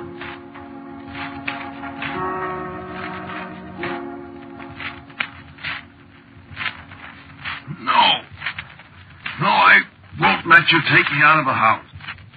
No, I'm going to stay right here. I'm sorry, Doctor. But, Lawrence, we've got to get you to a hospital. Now stop being a fool. I won't.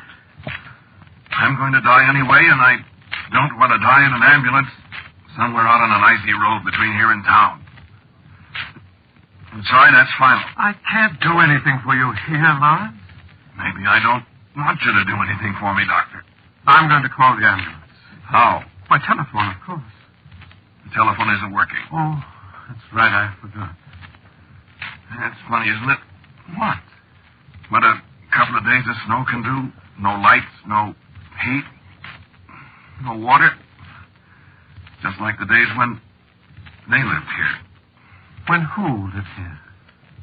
The ghosts. Open your mouth. What for? Thermometer. I'm not raving, Doctor. Well, let's see anyway. Feel any pain? Sure. Worse than it was? Little. A little morphia won't hurt. It's a good thing I decided to stop in for a cup of coffee. You might have died here all by yourself. I'm going to die anyway. Not if I can help it. Can't help. Oh, stop that nonsense. Let me have your ball. All right, now. That'll relieve the pain in a minute or two. Okay. I could take you to the hospital in my car. No. And I think I will. No. Lawrence, what got into you? What do you want to die for? Take the thermometer. No, not yet. There's nothing wrong with you. You've been the happiest. You've got everything to live for. No. Then you go and shoot yourself. Yep. Where did you get this pistol, anyway? Gift. Didn't you know it was loaded? Sure.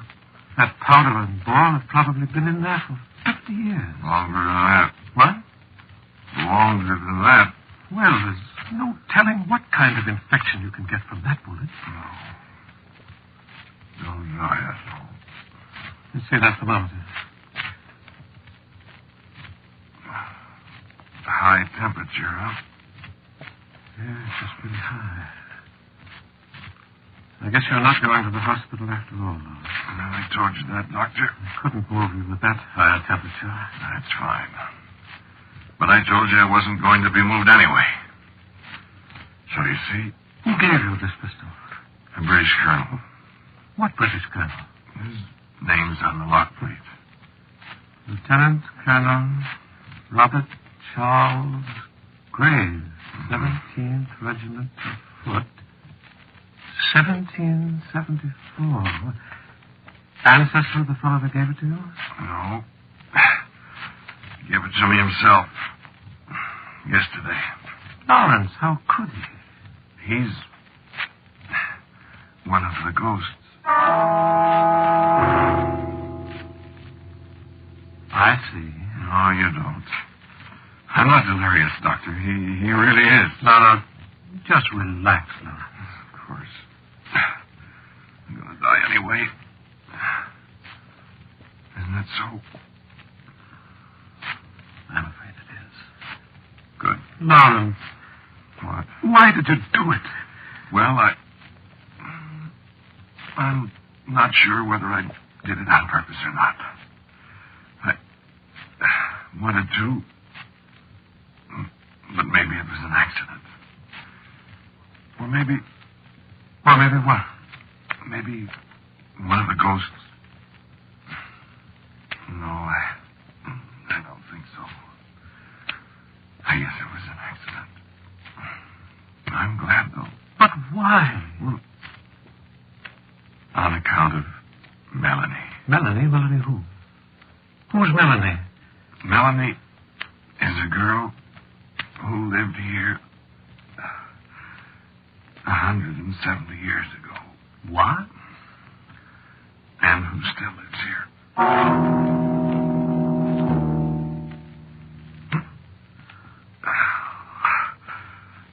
It hurts quite a bit, Doctor. You want me to give you some more morphine? I guess not. No. I want to tell you things. Well... You won't believe me, of course. You think my mind's wandering. Don't you? Well, what difference does it make? Yeah, that's right. Nothing makes any difference now. A fellow takes a long time dying, doesn't he? After a while, it'll be the time, huh? Pretty soon, I'll be a ghost, too. See Melanie. I'd like a little drink of brandy. Oh, just a second. Here, now take it easy. Thanks. Good brandy.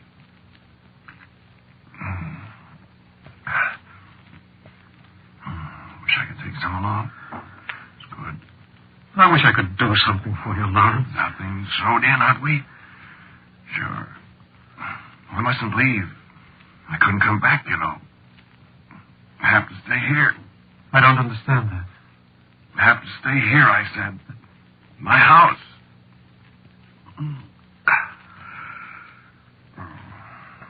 What was I talking about? The ghosts. Oh, yes. So I tried to keep the house like it was in the old days, see, all by myself. Been fun. And then noises. Heard noises. What kind of noises? People beating on door, rattling the latch. Every night. I'm not afraid, Doctor. I know. Well, I got up, went all over the house. Noises stopped after a while. It wasn't a dream? No dream. Beating on the door someplace. Always sounded like it came from right over there. You see? Well, there isn't any door there, Lawrence. That's what I thought. My hands are cold. I'll build up the fire. No. I know what it is. I haven't got much time, huh? Have I? No, Lawrence, you haven't got much time, old man. I have to hurry. Shut your eyes so you can see what I saw. I mean, I didn't see, because it was dark. So, when you shut your eyes, you feel the way I felt. Huh? All right, Lawrence. I walked all over the house, lights on.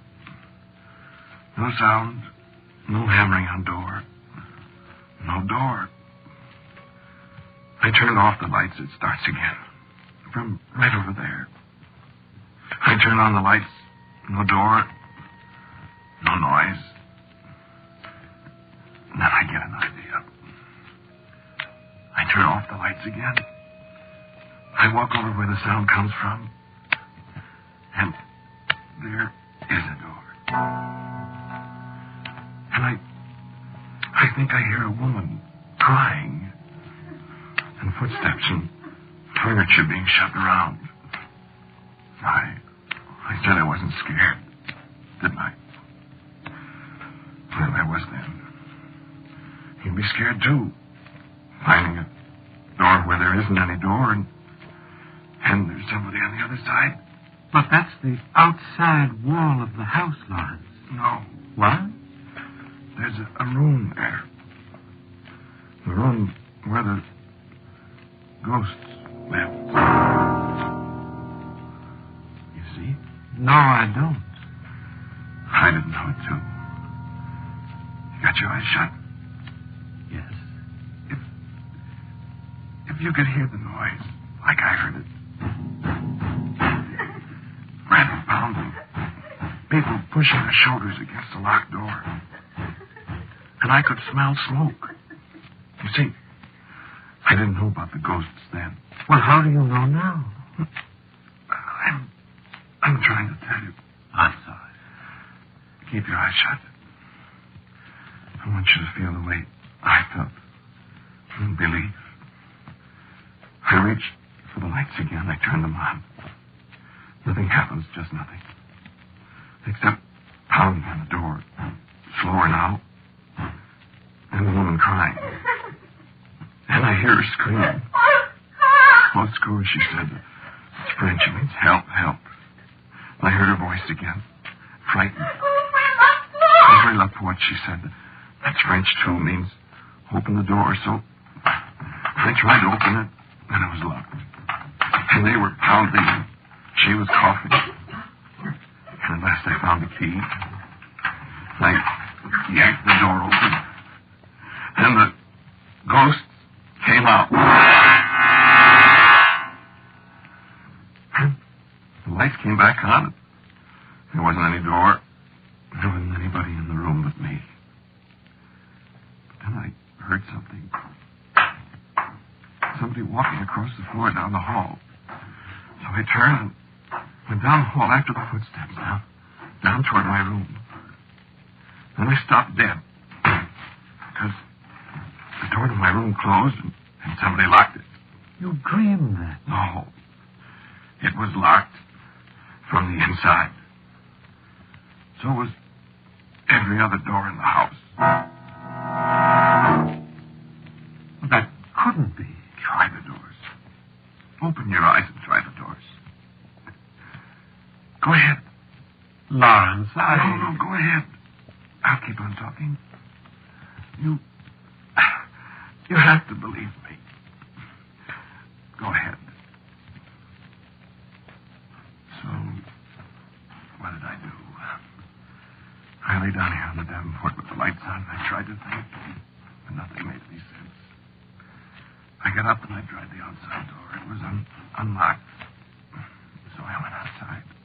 I had some crazy idea maybe there was a room there. There wasn't, of course. But there were footprints in the snow. Some men's footprints. And a girl's. This last nose covered them all up again, I guess. Well, what about the doors, Doctor? They're locked from the inside. You see? Did you hear anything? Did you? Well, I thought I heard someone moving. As if I'd awakened somebody. But it was probably my imagination. No, it wasn't. Oh, I'm getting so tired. No, Randy. No. So I came back in, and I sat down. And I hardly noticed that the lights were off again. And I heard something else. And I said, "Who's that?" And a woman's voice answered me in the dark. I'm Mary. Well, who's Melanie? Once I was a maid in this house in the time of the war, when the soldiers were captured on Christmas night at Trenton. And these escaped and came here to be hidden by Monsieur Maurice. For he was no patriot, and they were kept... And you'd think I'd be surprised, but I wasn't very. I didn't interrupt her. She went right on telling me how Morris was a loyalist, and how he hid the officers, and how the neighbors suspected him and spied on him. Then Monsieur Maurice must go away, you see. And I was left alone to bring food to the poor soldiers. And there was a night when I took their food to them. And when I would go from the room, I found the door to be locked from the other side. But soon we smelled the smoke of the fire. If someone had set fire to the house to destroy these men. And we beat upon the door, but it did not avail us. And so we perished in the fire, I and the British officers. And there was none to know our fate. And for our sins, we are bound forever to this house. Although I have not sinned so very greatly. And I would thank you for releasing us from that room. For so many times we have cried out, yet no one would open the door. And I opened the door, but now all my doors are locked against me. Yes. They say it is their house now. And no man can open the doors again. Well, I think we'll see about that. They say you must go away. Well, I'm not going away. I should be sorry when you go away. You would? You have released us. I am grateful. Thanks. I think they'd be grateful, too. They are soldiers, monsieur, and they have not forgotten the manner of their death. This is their revenge, that no man shall live in this house. Well, that's fine. I'm to be chased out of my house by a bunch of ghosts. It is so, monsieur. How do you feel about it? I could wish you could always be here, monsieur. So? Yes, monsieur. But it cannot be. Unless... Unless what? It cannot be. If I turned on the lights, could I see you? No, monsieur. The eyes of the living cannot see us. What did you look like? I did have blue eyes, mister. And my hair was black. And I was not very tall. And my feet were very small. And your clothes? Once I had a gown of taffeta. And it was blue, like my eyes, I remember. And there was a cap of lace for my grandmother in Brittany. And I was struck with a sudden impulse to see this girl with the black hair and the taffeta dress that matched her eyes. And I jumped up and snapped the lights on. And the room was empty. And so I knew I'd been dreaming. Oh, cool. But I wasn't dreaming, my friend. She came to me the next night. And the next. Oh, it's so cold. Am I dying now? Is this what it feels like? Here, take a little sip of this. Oh.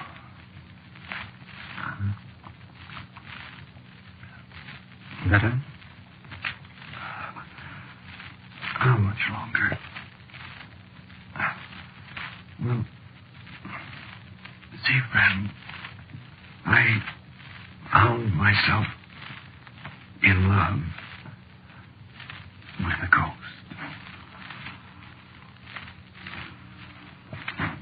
Yes, Melanie. And she loves me, Doctor. And we talked about it so much. There must be a way out. But there couldn't be a way out. And the others kept telling her I must go on, and I asked her to go to them. I'm sorry. Go to them and beg them to let me stay. It was the only way. But she told me they said no, they'd made a pact between themselves and they'd not alter it. And the time was getting short. They were sorry, they said, but... And then, last night, she came to me again. When the snow was piling deeper and deeper around the windows, and I said, Melanie, I can't go now. Can't they see that? And she said... I have spoken again with the colonel. And what did he say? He will come to you, he said. And what? He will not speak to the living. But what good? I do not know. He said he will come to you. When? Tonight. Do not speak. Say, Monsieur le Colonel.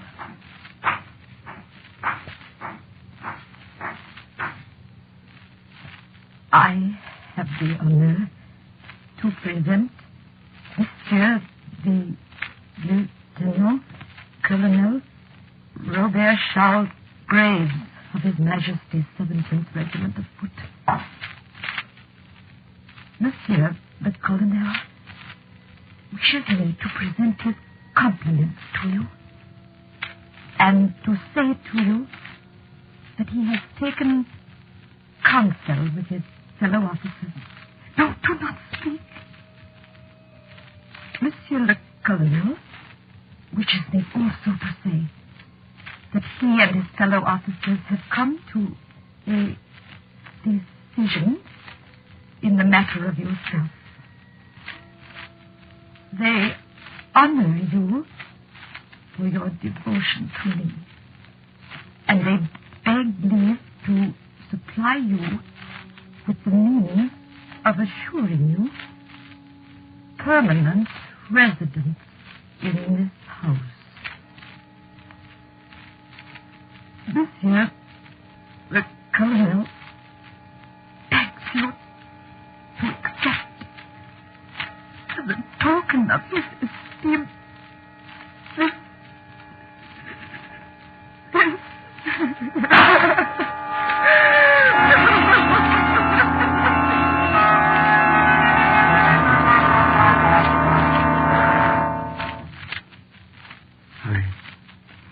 They turned on the lights. It was there on the floor. Flintlock pistol loaded Godesha black flint. Personal gift from Robert Charles Graves, 17th Foot. Well, I thought a long time. Turned off the lights. Called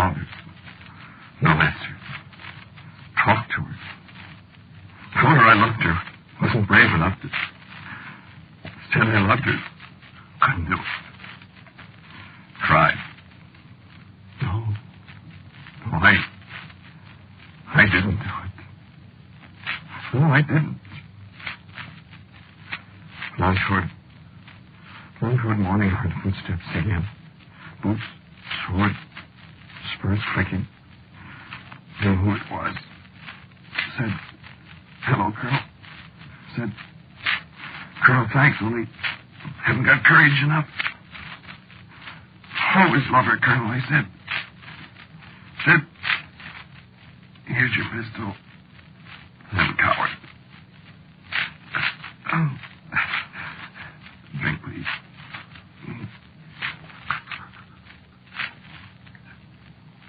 And then I wake up here. Daylight. See? It's Colonel Graves. Good enough fella show me way out. Good enough fella. Pull trigger for me. Hello. Melanie, in your blue taffety dress. And your blue eyes. And your black.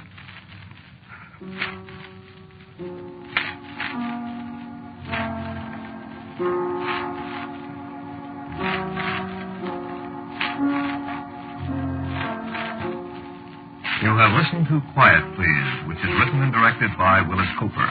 Lawrence, the man who spoke to you, was Ernest Chappell. And Melanie was Claudia Morgan. The doctor was played by James Van Dyke. Our sound effects by Albert April. Music for Quiet Please, except for our theme, which is from the Allegretto movement of the César Franck Symphony in D minor, is composed and played by Albert Berman. Now for a word about next week's Quiet Please, here is our writer-director, Willis Cooper. Baker's Dozen is the title of next week's story, the story of One Man, Two Men. This is the Mutual Broadcasting System.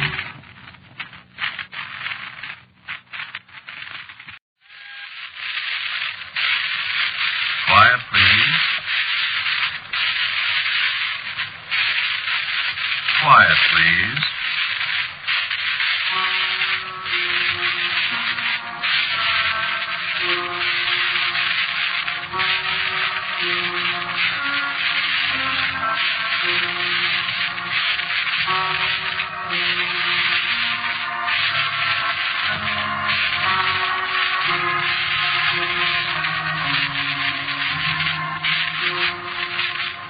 Broadcasting System presents Quiet Please, which is written and directed by Willis Cooper and which features Ernest Chappell.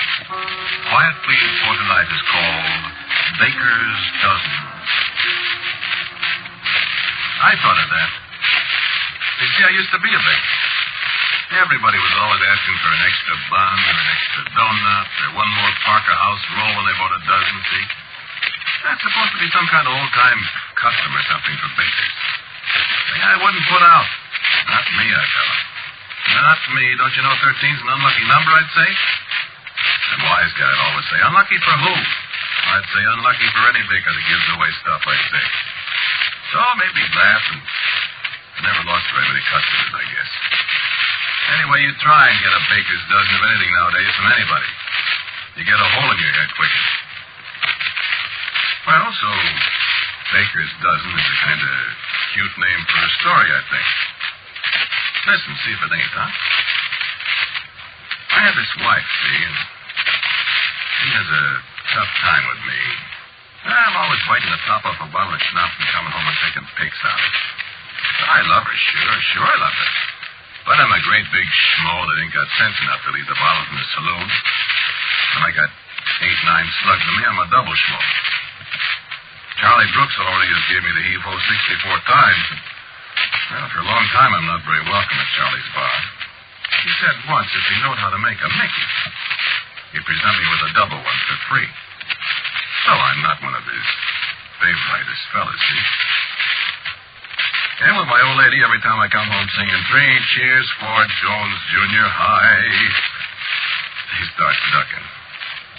Because I don't like what she's got for supper, or why don't she get a new dress, or she's been biting her fingernails again, and boom, I'm giving her hits. That's me. The schmo in spades. Don't make any difference how nice to her when I'm not drinking that stuff, because I'm practically always drinking the stuff, and... Man, I'm sorry. But so what? And do you think she ever hangs on to my chin? No, she don't. And she don't holler copper on me either. One time there was a cop lived next door, and he hears me pushing her around. He comes in. She says she hit her nose on the door. The cop gives me the ugly look, and what does she do? She kisses me. And what can the cop do? Go away, that's what the cop can do. You see? Why is a woman a lover schmo? Well, I get carried away telling you about myself. I gotta tell you the story. Listen.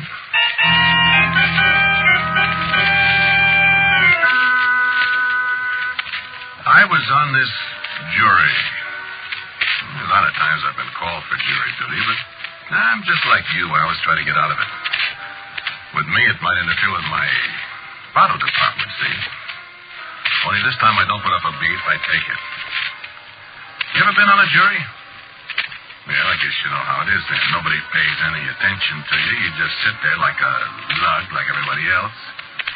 You might as well be in West Overshoe or Kansas, Arkansas, or whatever, as far as the rest of the jury is concerned. Guys hollering at witnesses and bobby soxers of all ages and sexes watching the free show and hoping to hear some dirt. I get bored. Well, I did have a hangover, so I never come to till quite a while after the trial had begun. You know how a hangover is. Yeah. So I had kind of blank spaces in what I heard, you know. First, I hear the doctor saying what it was caused this guy to croak, and it was something about traumatic synthesis of the scravenies or something, and it got caused by applying a blunt instrument to the fella's noggin kind of hard, so he had the scravenies, and he's a dead pigeon. Then another fella stomps up and down in front of the jury box, and he says he's going to prove this dame done it. He's going to, by gravy, have her hung, if only the fine jury will cooperate. And another fellow with a red mustache, he objects. And there's a copper that says, yeah, he found the guy with his noggin bent in, and yada all over the place till my noggin hurts, and I kind of go to sleep or something. Then I am waked up like sticking a pin in me. You know I'm telling you about this Charlie Brooks I used to drink at his bar? Well, who is all of a sudden sitting on the witness stand but Charlie Brooks? Listen. My name is Charles Brooks. Your occupation, Mr. Brooks? I am a bartender. And a very good one, I hear. And I pipe up and I say, he makes the best martini in town. See, I don't hold no grudges because, after all, I'm a schmo, and he should throw me out. Nobody even looks at me. The guy just goes right on. Did you know the deceased, Mr. Brooks? I certainly did. I see. And what sort of man was he, Mr. Brooks? I would say he was not a good man. What do you mean by that? Well, he was quarrelsome. Quarrelsome? When he drank. Just like me, huh, Charlie? Did he drink at your bar often, Mr. Brooks? He used to, but I refused to serve him for several months. Just like me. But he came in the night he was murdered. The night he died. He wasn't murdered. Move to strike that last part out, Your Honor. Strike it out. Confine your statements to answers to my questions, please, Mr. Brooks. The jury will decide if murder has been committed or not. Yes, sir. Now tell me, Mr. Brooks, did you know of any quarrels this man had with his wife? Yes, sir. How did you know? He told me. That was one of the reasons I told him not to come back to my bar. I see. You said you saw him the night he died. Yes, sir. He came in drunk and wanted to buy a drink, but I said no, and I threw him out. Personally? Personally, yes, sir. It's quite impossible, isn't it, that any injuries you might have inflicted on him in throwing him out could have resulted in his death? Would you repeat the question, please? Let me put it this way. You don't think that you injured him badly enough to have caused his death? Mister, I kicked him. You didn't kick him in the head? No, sir. I did not kick him in the head. You would say that he was a bad, vicious, wicked man, then, Mr. Brooks. I certainly would. And that he gave others good cause to kill him. I certainly do. I mean, he did. Especially his wife. Mister, they should give her a medal. That will be all, Mr. Brooks.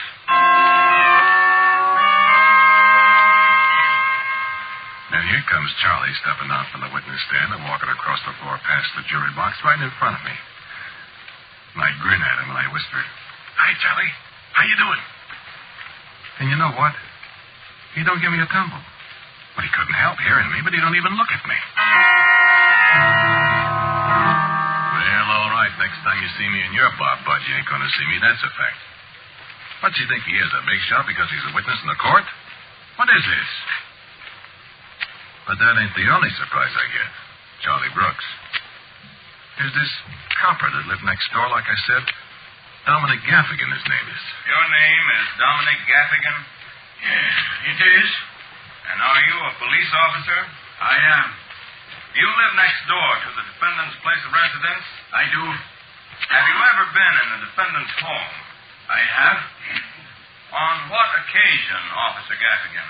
It was on March 18, 1947 at 7:45 p.m.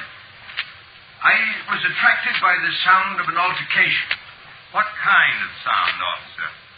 Like a man beating his wife and her whimpering like. Go on.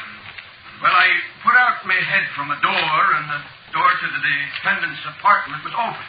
And I looked in, and I saw the defendant running across the room, crying. And there was a rip in the waist of her dress, and she was bleeding at the nose. And what did you do? I entered the apartment. Go on. In the apartment, I saw the deceased, who was drunk at the time, and he was shouting imprecations at the defendant. What did he say? He cursed her. Very well. And what did he do? He started across the room after her. And? I stopped him. How did you stop him? I said stop. Only that? I put my hand against his chest like. I see. And then what happened? Then the defendant turned on me, and she asked me what I was doing in their apartment. Did you answer her? I did. What did you say? I said I came in to prevent murder. And what did she say to that? She turned on me. Said she had bumped her nose on the door. And there was going to be no murder, and I should go away. And did you? Well, I remonstrated with her, on the face of the evidence. But she would have none of me. And then she turned and kissed her husband and said she loved him. So I came away then. I see. And it is still your impression that your arrival on the scene prevented murder? It is. You think he would have murdered her? I do. And have you any knowledge of other, altercations between the defendant and the deceased, Officer Gaffigan? I have. I stood up and I said, Gaffigan, you know you're the biggest liar on the police force. Gaffigan, you know perfectly well that what you told that fellow was what happened at my apartment pretty near a year ago. And you're trying to hang something on some poor schmo, and you know that happened to me and Elsa. You're a stinker, Gaffigan. Yes, sir. I think the woman would be perfectly justified in killing the man. You see?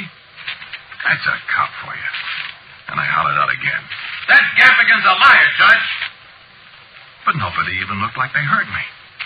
Only the guy that was doing the questioning. He turned around toward the jury a minute, and he looked at us. He looked at us so long, the judge leaned down and said, What's the matter, Mr. Cunningham? I'm sorry, Your Honor, but every time I glance at the jury box, I get the distinct impression that there's an extra juror there. Are you sure you feel all right, Mr. Cunningham? Well, I'm sorry, sir. I've been having a little trouble with my eyes lately. Well, I'm sure you're at liberty to count the jurors, Mr. Cunningham. Thank you, Your Honor.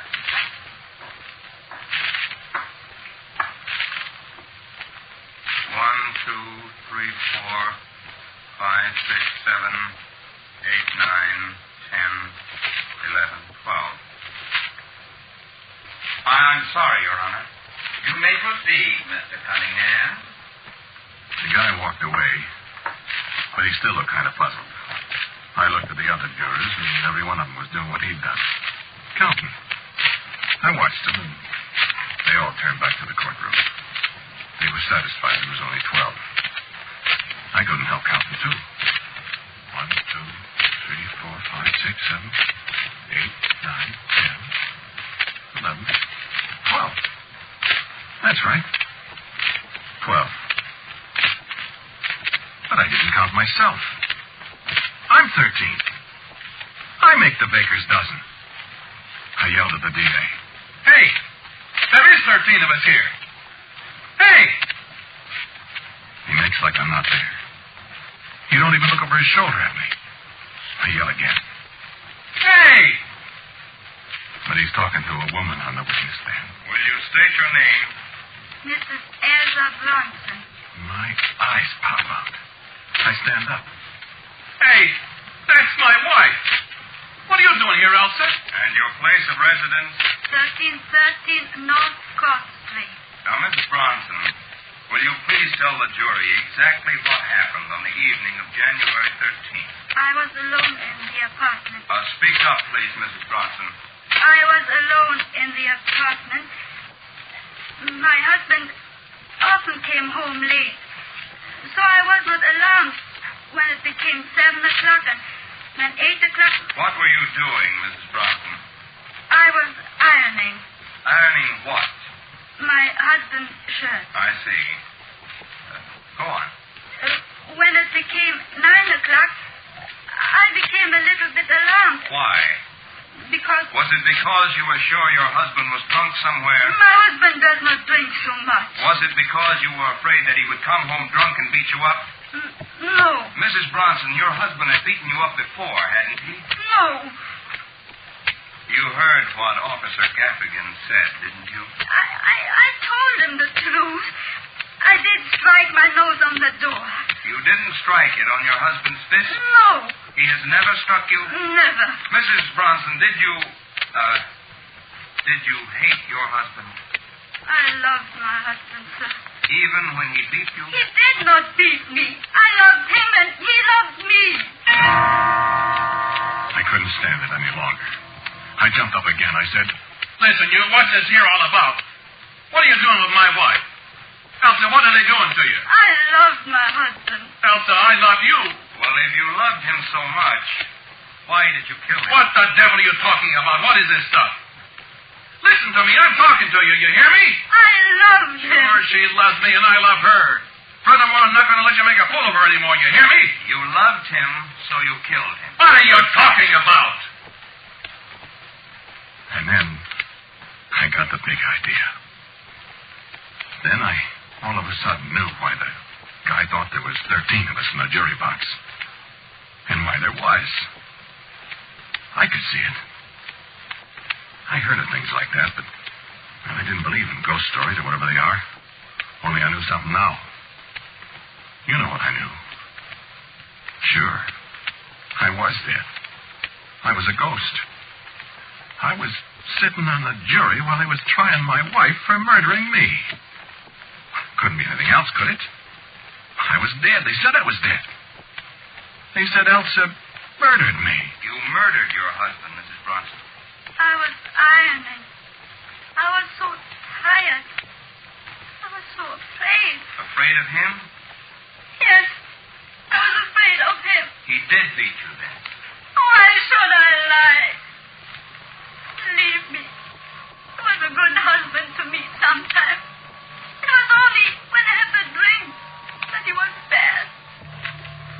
We had such a long time together when we were happy always. And then, once he had struck me, it was perhaps easier for him the next time. He was not himself when he drank, you know. He was not. And I forgave him each time. He cried with me so many times afterwards. What could I do but forgive him? I loved him. Yes, Elsa. I guess a dead guy can say his say. Even if nobody can hear him. I know you loved me. And I loved you. Always. I don't know how this happened, Elsie. But whatever it was, I had it coming, didn't I? I asked for it. Nobody in the world would ever believe that I loved you. Nobody but you. I don't know what they'll do to you, Elsie. But I wish I could take the rap for you. It isn't enough. Just being dead. And it was 9 o'clock and then 10 o'clock. And I was so tired. So I went and made myself a bite to eat alone. And then I came back to the ironing. I'm afraid I'm slow at my work, but I'm very careful. And you were ironing when we came in? Yes. Yes, I was ironing. The door opened, and I saw at once that he had been drinking. He walked across the room to me, and he stood there and smiled at me the way he always smiled when he was angry. And he said, "What are you doing, Elsa? Ironing?" And I said, "Yes." He pushed the ironing board against me and fell. And the iron burned my hand, and he bent over to pick me up, and I struck him with the iron. I'd never struck him before, but I killed him. Now take me away and hang me. I do not want to live after this.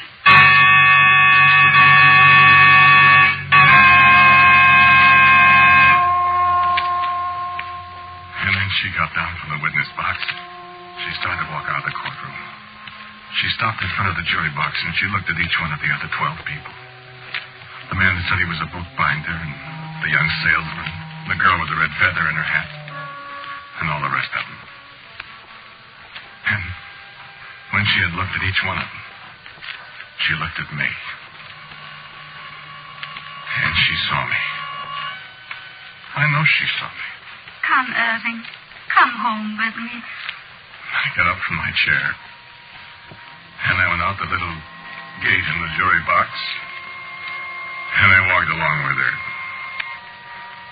And we went through the little fence in front and down the aisle, and Charlie Brooks got up and walked down one side of her, and Dominic Gaffigan, the policeman, he got up and walked down the other side of her, and we walked out. And there was another policeman with us, and I was walking behind them. And when we got out of the courtroom, it was all dark out there, and I felt awful. And I just got one glimpse of her as she turned her head over her shoulder. And I was walking in the dark for a long, long time. And I didn't know where I was, and then all of a sudden it was awful bright. And I felt somebody kick at me. And there was Charlie Brooks. And if you ever come back in this place again, drunk or sober, I'll beat your brains out. You hear me? And the door closed behind him. And I was in the snow. And my head hurt worse than ever. I get up. And I walk in the snow. I staggered. I stagger a long, long way in the snow. I'm going home. That's where I'm going home.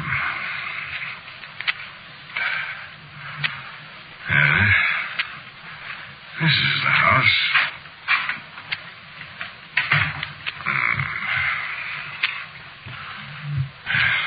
This is the stairway.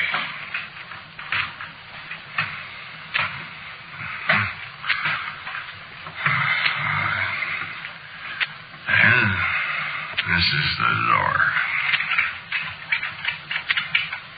So,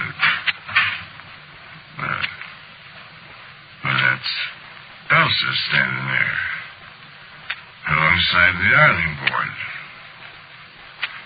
Hey. I'm not dead. What you doing, Elsa? Ironing?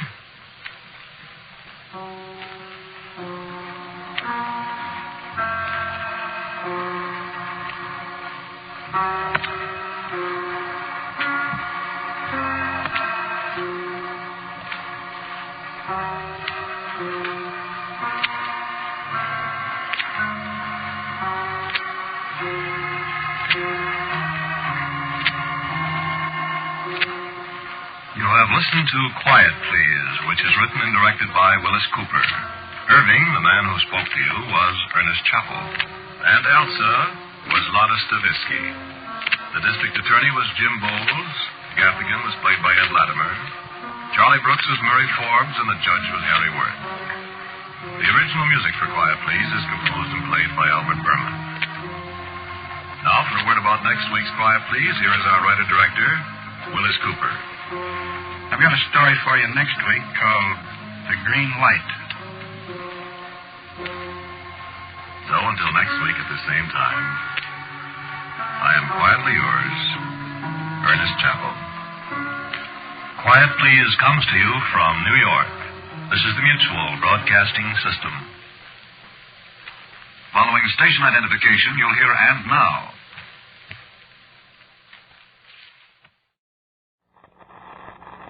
Quiet, please.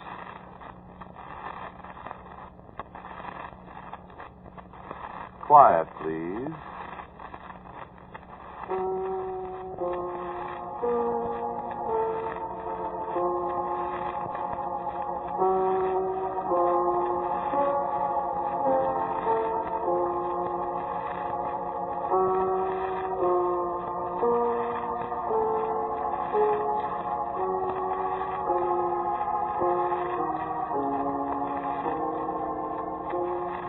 The Mutual Broadcasting System presents Quiet, Please, which is written and directed by Willis Cooper and which features Ernest Chappell. Quiet, Please for tonight is called Green Light.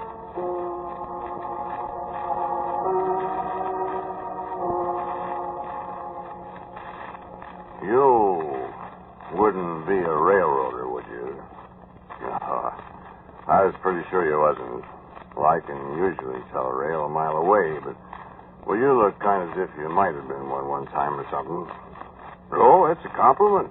Got to be a mighty good man to be a railroader. Not as good as you used to have to be, of course, but it's still a man-sized job. Me? Sure, once I was. Yeah, in my time, you could pretty near always tell a railroader. Know how?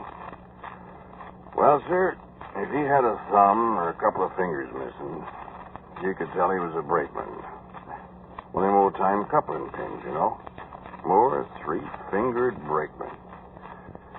And if you seen a fellow with one leg, you was pretty certain he's a railroader. Yeah, 'cause there wasn't so many wars and automobiles and things like that to cut a fellow's leg off then. Pretty near always he left it on a railroad track summers. Sure, that's how I lost mine. Yeah. Lost it a long time ago. Long time ago that was, see?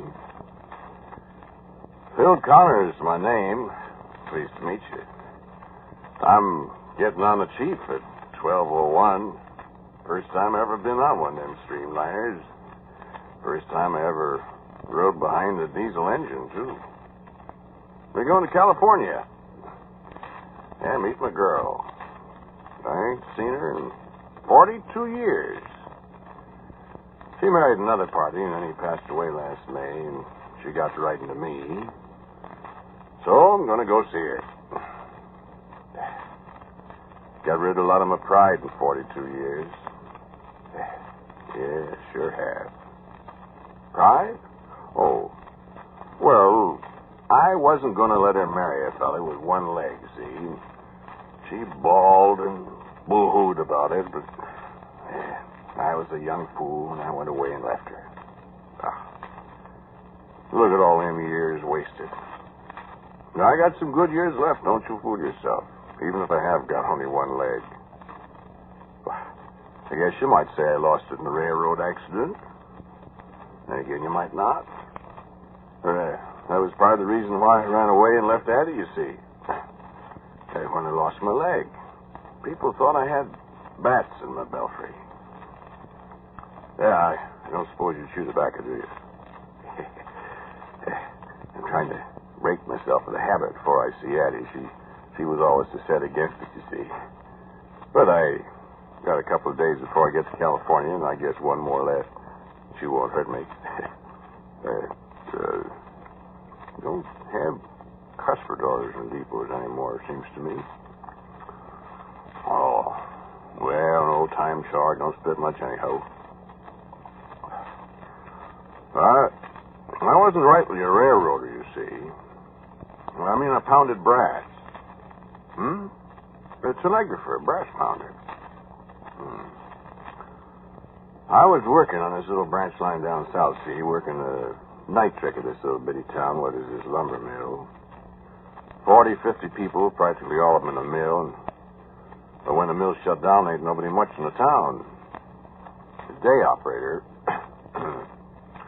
he was Addie's brother. Ham Dorsey, his name was. They had a little house in town, and I roomed there. So I got to know Addie Dorsey. I tell you, these here deserted little towns. You ever been in one? Good gosh, at night all there is hooty owls and squirrels, jumping up and down on the roof and hooting, raising a racket so you think nobody could sleep. But you can sleep all right. This night trick was a peach. Only had one train through after 11 o'clock. Way freight to come through any time between 11:30 and 1:30, depending on how many cars they had to set off down the line. Had to do their own switching on this here line. Only had 5 locomotives, old-fashioned 240s, looked like to come out of the ark. Well, after I got used to the hooty owls and the other animals, I found I could give me quite a bit of shut-eye after this way freight come through. Never was much traffic on the wire.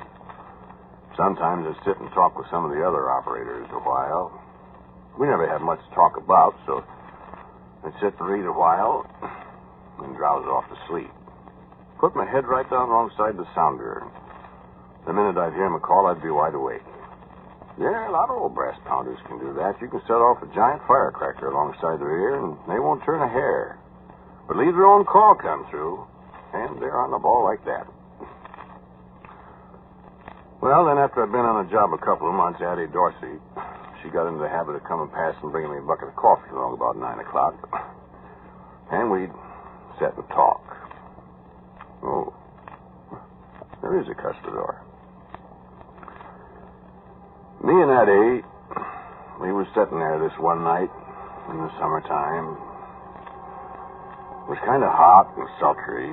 The hooty owls and the squirrels had got discouraged and gone to bed or something. You couldn't hear a sound anyplace. We were just sitting there at the edge of the light that come from the drop light over the table, talking kind of quiet. Feels like a storm coming up. We could stand some rain, I guess. Is that so? Oh, excuse me, Addie. Hope it isn't the company. Oh, didn't get much sleep today. Catch me a little after the way freight pulls through. Hope he's halfway on time tonight. He never is. He sure ain't. Don't you ever get tired of this kind of job, Phil? I sure do. I should think you would. It's awful monotonous. It isn't good for you. What I'd like to do is get me a job with one of the telegraph companies. I know a fellow down in Orleans, Frank Gibbons, his name is. His sign is J.B. He's only been working for Postal 8 months, and he gets $96 a month. Goodness. Wears a stiff collar every day, lives on the fat of the land. 2 years ago, he was just a common brass pounder like me. I think it'd make you ashamed of yourself. Oh, I got plenty of time. Nobody's got plenty of time. Huh? Wait a minute. Oh, that's just Jim Nolan down Grove Side and talking to the dispatcher. What was you saying about time? Said nobody's got plenty of time. How's that? Well, you can't ever tell what's going to happen. You know, the best laid plans are mice and men. Yeah, I suppose so. I suppose so. Hate to see you wasting your time in a place like this. Do? Certainly do. Bad enough for my brother Ham, but he's 44 years old, and he's always going to be an old batch. But you... I'm not going to be any old batch. Well, you're not going to find many girls that'll marry you, unless you're making a decent salary. Would you marry me if I was making money, Abby? Why, of course. You would? If you was making $96 a month, I'd marry you in a minute, Phil Connors. If you're to ask me. Well, I'd be darned. Well, you see. You know, I might do just that, Addie. Would you like living in New Orleans or Peoria or someplace like that? I've seen pictures of New Orleans. I know a fella in Peoria, dispatcher for the Big Four. That's a nice town. I'd like to go out west. Well, maybe I could find a job out there. They say it's a common country. Don't know how it is for raising a family, though. My heavens. Is that thunder? I thought I seen lightning. Oh, I gotta get home before the storm. Oh, it ain't here yet. Well, I better go. Oh, no, wait a little. Why? Why, keep the company, talk. Oh, I don't want to get caught in a storm. Oh, maybe it'll blow over. Well, I'll wait a few minutes. Sure, sit down. Now, have another cup of coffee. No, thanks. My, did you see that lightning? Pretty, wasn't it? Oh, it scares me. Well, set so you can't see out the window. Over here. I better go. No, stay. Oh, real comfortable here, ain't it? Turn your chair around, Danny. Like that, you see? Now you can't see the lightning. Is it better? Oh, it's fine. Phil, I gotta go before the storm hits. Sure. Addie, you were saying something about raising a family. Now, we're not married yet. I know. Like as not, we won't be. You probably got another girl somewhere. No, I haven't. You sure you ain't? Well, you're the first girl I ever seen that I'd want to marry, Addie. Are you popping the question, Phil? I popped it a while ago. You said yes. If you get a good job. I'll get a good job, Addie. Well, then. What'd you do, if I was to ask you for a kiss? Expect I'd give it to you. Seeing we're engaged.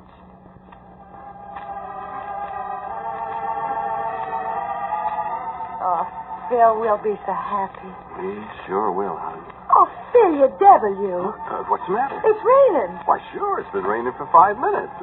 Oh, you did that on purpose. Well, I didn't make it rain. Yeah, but you made me turn away from the window so as I couldn't see it rain. Well, I want you to stay here a while. I got a notion to go right home in the rain anyhow. Oh, no. Oh, my gracious. It's just pouring. Well, you'll have to stay here a while now. Oh, I could kill you. Oh, come on. It ain't so unpleasant as all that, is it? Well, could be worse, I suppose. Dear, this storm will probably last all night. Well, hardly ever does. Oh, hand me some coffee. Might as well make the best of it. Sure. Coffee's cold, I'm afraid. Oh, I don't mind.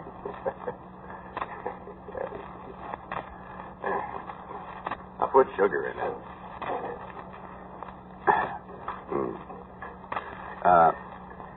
How big a family was you figuring on us having? Oh, not a very big one. Big families are awful expensive to raise. 2 boys, maybe, and 3 girls? I wouldn't mind that. What was that? Whistle? Oh, it's only 10 o'clock. Can't be the way freight, can it? Oh, I never heard of them being that early. Wait, I'll go look. You got a green light for him? Sure, practically always got a green light. You see him? It was raining awful hard. Yeah, there's his headlight. Well, if it's that freight and they're going to stop here, I'm going to run it. I want that crew to... Oh, it ain't him. And he ain't going to stop, whoever he is. Why, he's really highballing.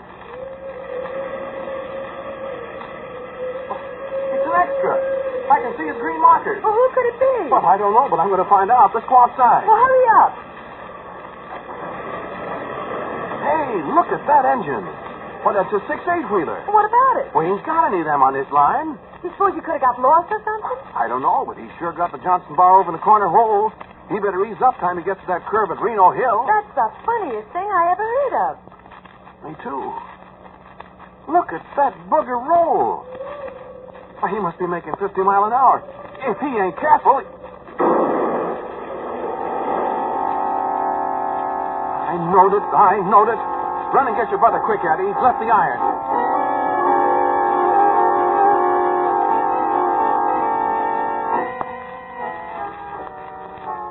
So, I quick run inside and got the dispatcher and told him about this here train and the way he piled up, and all he said was, "What train?" Appears he didn't know no more about it than I did, so I ran outside and set the board red against the way freight so as he wouldn't pile up on top of this here wild train. I got me a lantern and I run down the track like a bat out of the bat place, and Addie, she was waking up her brother and the rest of the people in town. The rain was coming down fit to kill. Well, sir, you know what? I run pretty near a mile down the track. That train wasn't 500 feet away from the depot when he left the iron. But I looked high and low, and there wasn't a sign of nothing. Not hiding her hair, that train. Now, what do you think of that? Well, Addie and her brother sure roused up the town, and a couple of fellas got out a hand car, and they pumped it all the way down to the next flag stop. They couldn't find hide in her hair of it neither. And the wires was jumping. Everybody from the master mechanic down to the section bosses was asking questions. And if you think I didn't have a great time answering them, man. Well, you see, I couldn't call in Addie for a witness. Well, how would that look? You know. Oh, she wanted to get me out of the sandy I got myself into, and her brother Ham said she should, too, but yeah, I wouldn't leave her do it. Well, I got off with a warning. I had a good reputation for soberness, you see, so everybody finally agreed I had a nightmare or something. And they jumped up and down on me for falling asleep.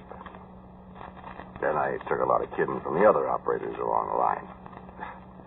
Got pretty doggone tired of it, too. Well, Ham and me, we had a lot of discussion about it, and Ham, he said it probably was a ghost train. Said he'd heard about ghost trains before.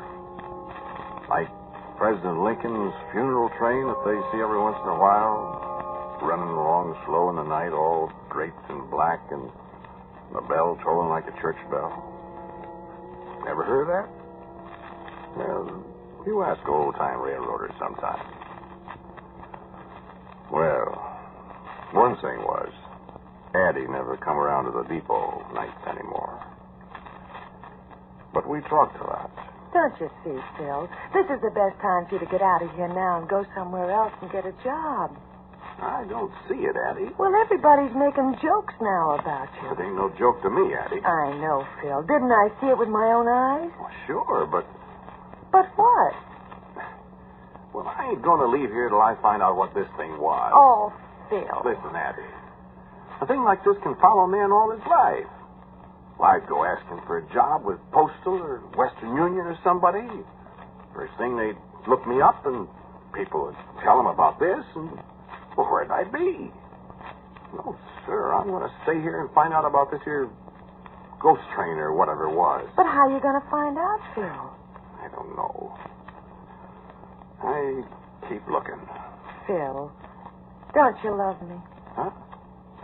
Sure. Well, then won't you please? Honey, I gotta figure this out my own way. I'll never have a good enough job to marry you if I have this ghost train thing hanging over me all my life. Well, what are you going to do? Well, I got it kind of doped out.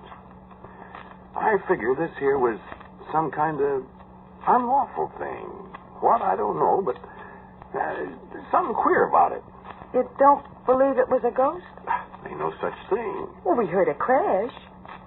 Did we? Huh? Mightn't that have been a extra loud thunder crash? My goodness, Phil, I never thought of that. See? Phil, I bet you... You see? But what? Well, I got it in my mind that somebody's in cahoots with somebody else on this streak of rust here. And whoever it is would be glad to see me get out of here. Goodness, Phil. So I'm not going to go, see? They'll pull this trick again. And I'm going to be ready for them. How? I'm going to set a red board against them. Ain't no hoghead in the world, crook or no crook, could run through a red signal. And then what? Then I got me a .38 revolver, and I'm going to see what's going on. Then maybe I'll get me a reward.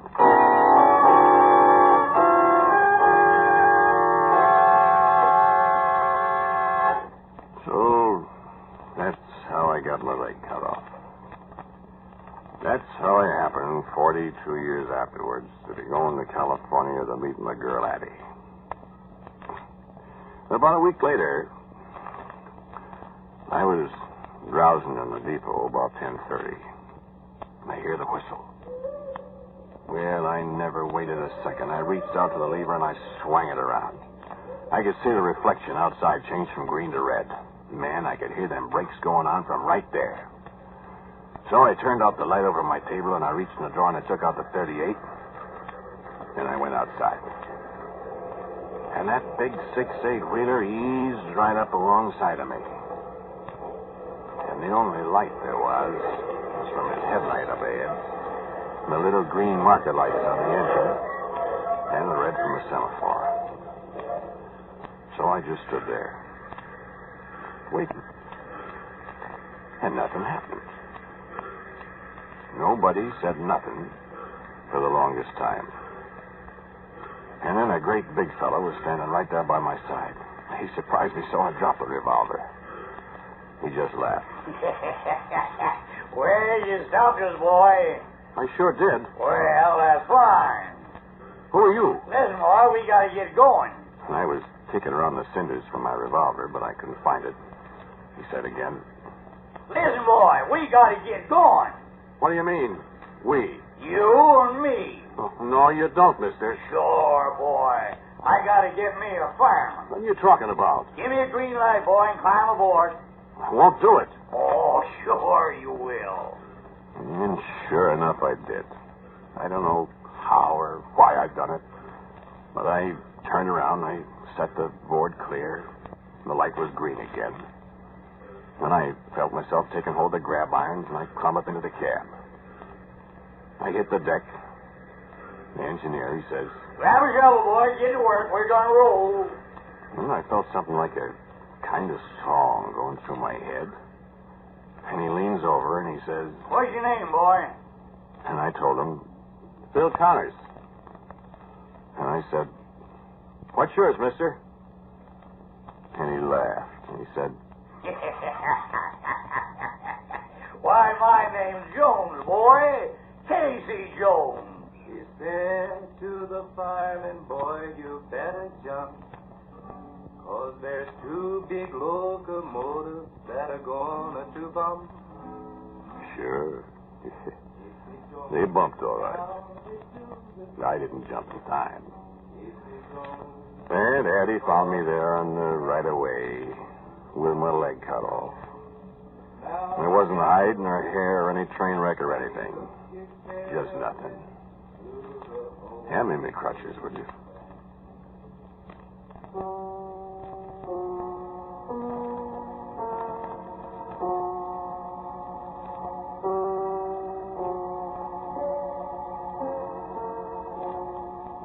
You have listened to Quiet Please, which is written and directed by Willis Cooper.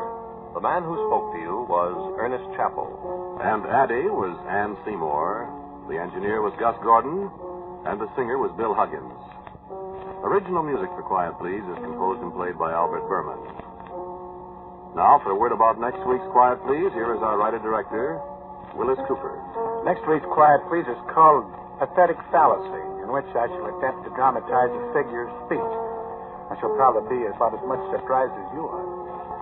Next Monday night, Quiet Please will be heard at a new time over most of these mutual stations. Consult your local paper for time and station. And so, until next week, I am quietly yours, Ernest Chappell. Quiet Please comes to you from New York and will be heard next week at 9:30. This is the Mutual Broadcasting System.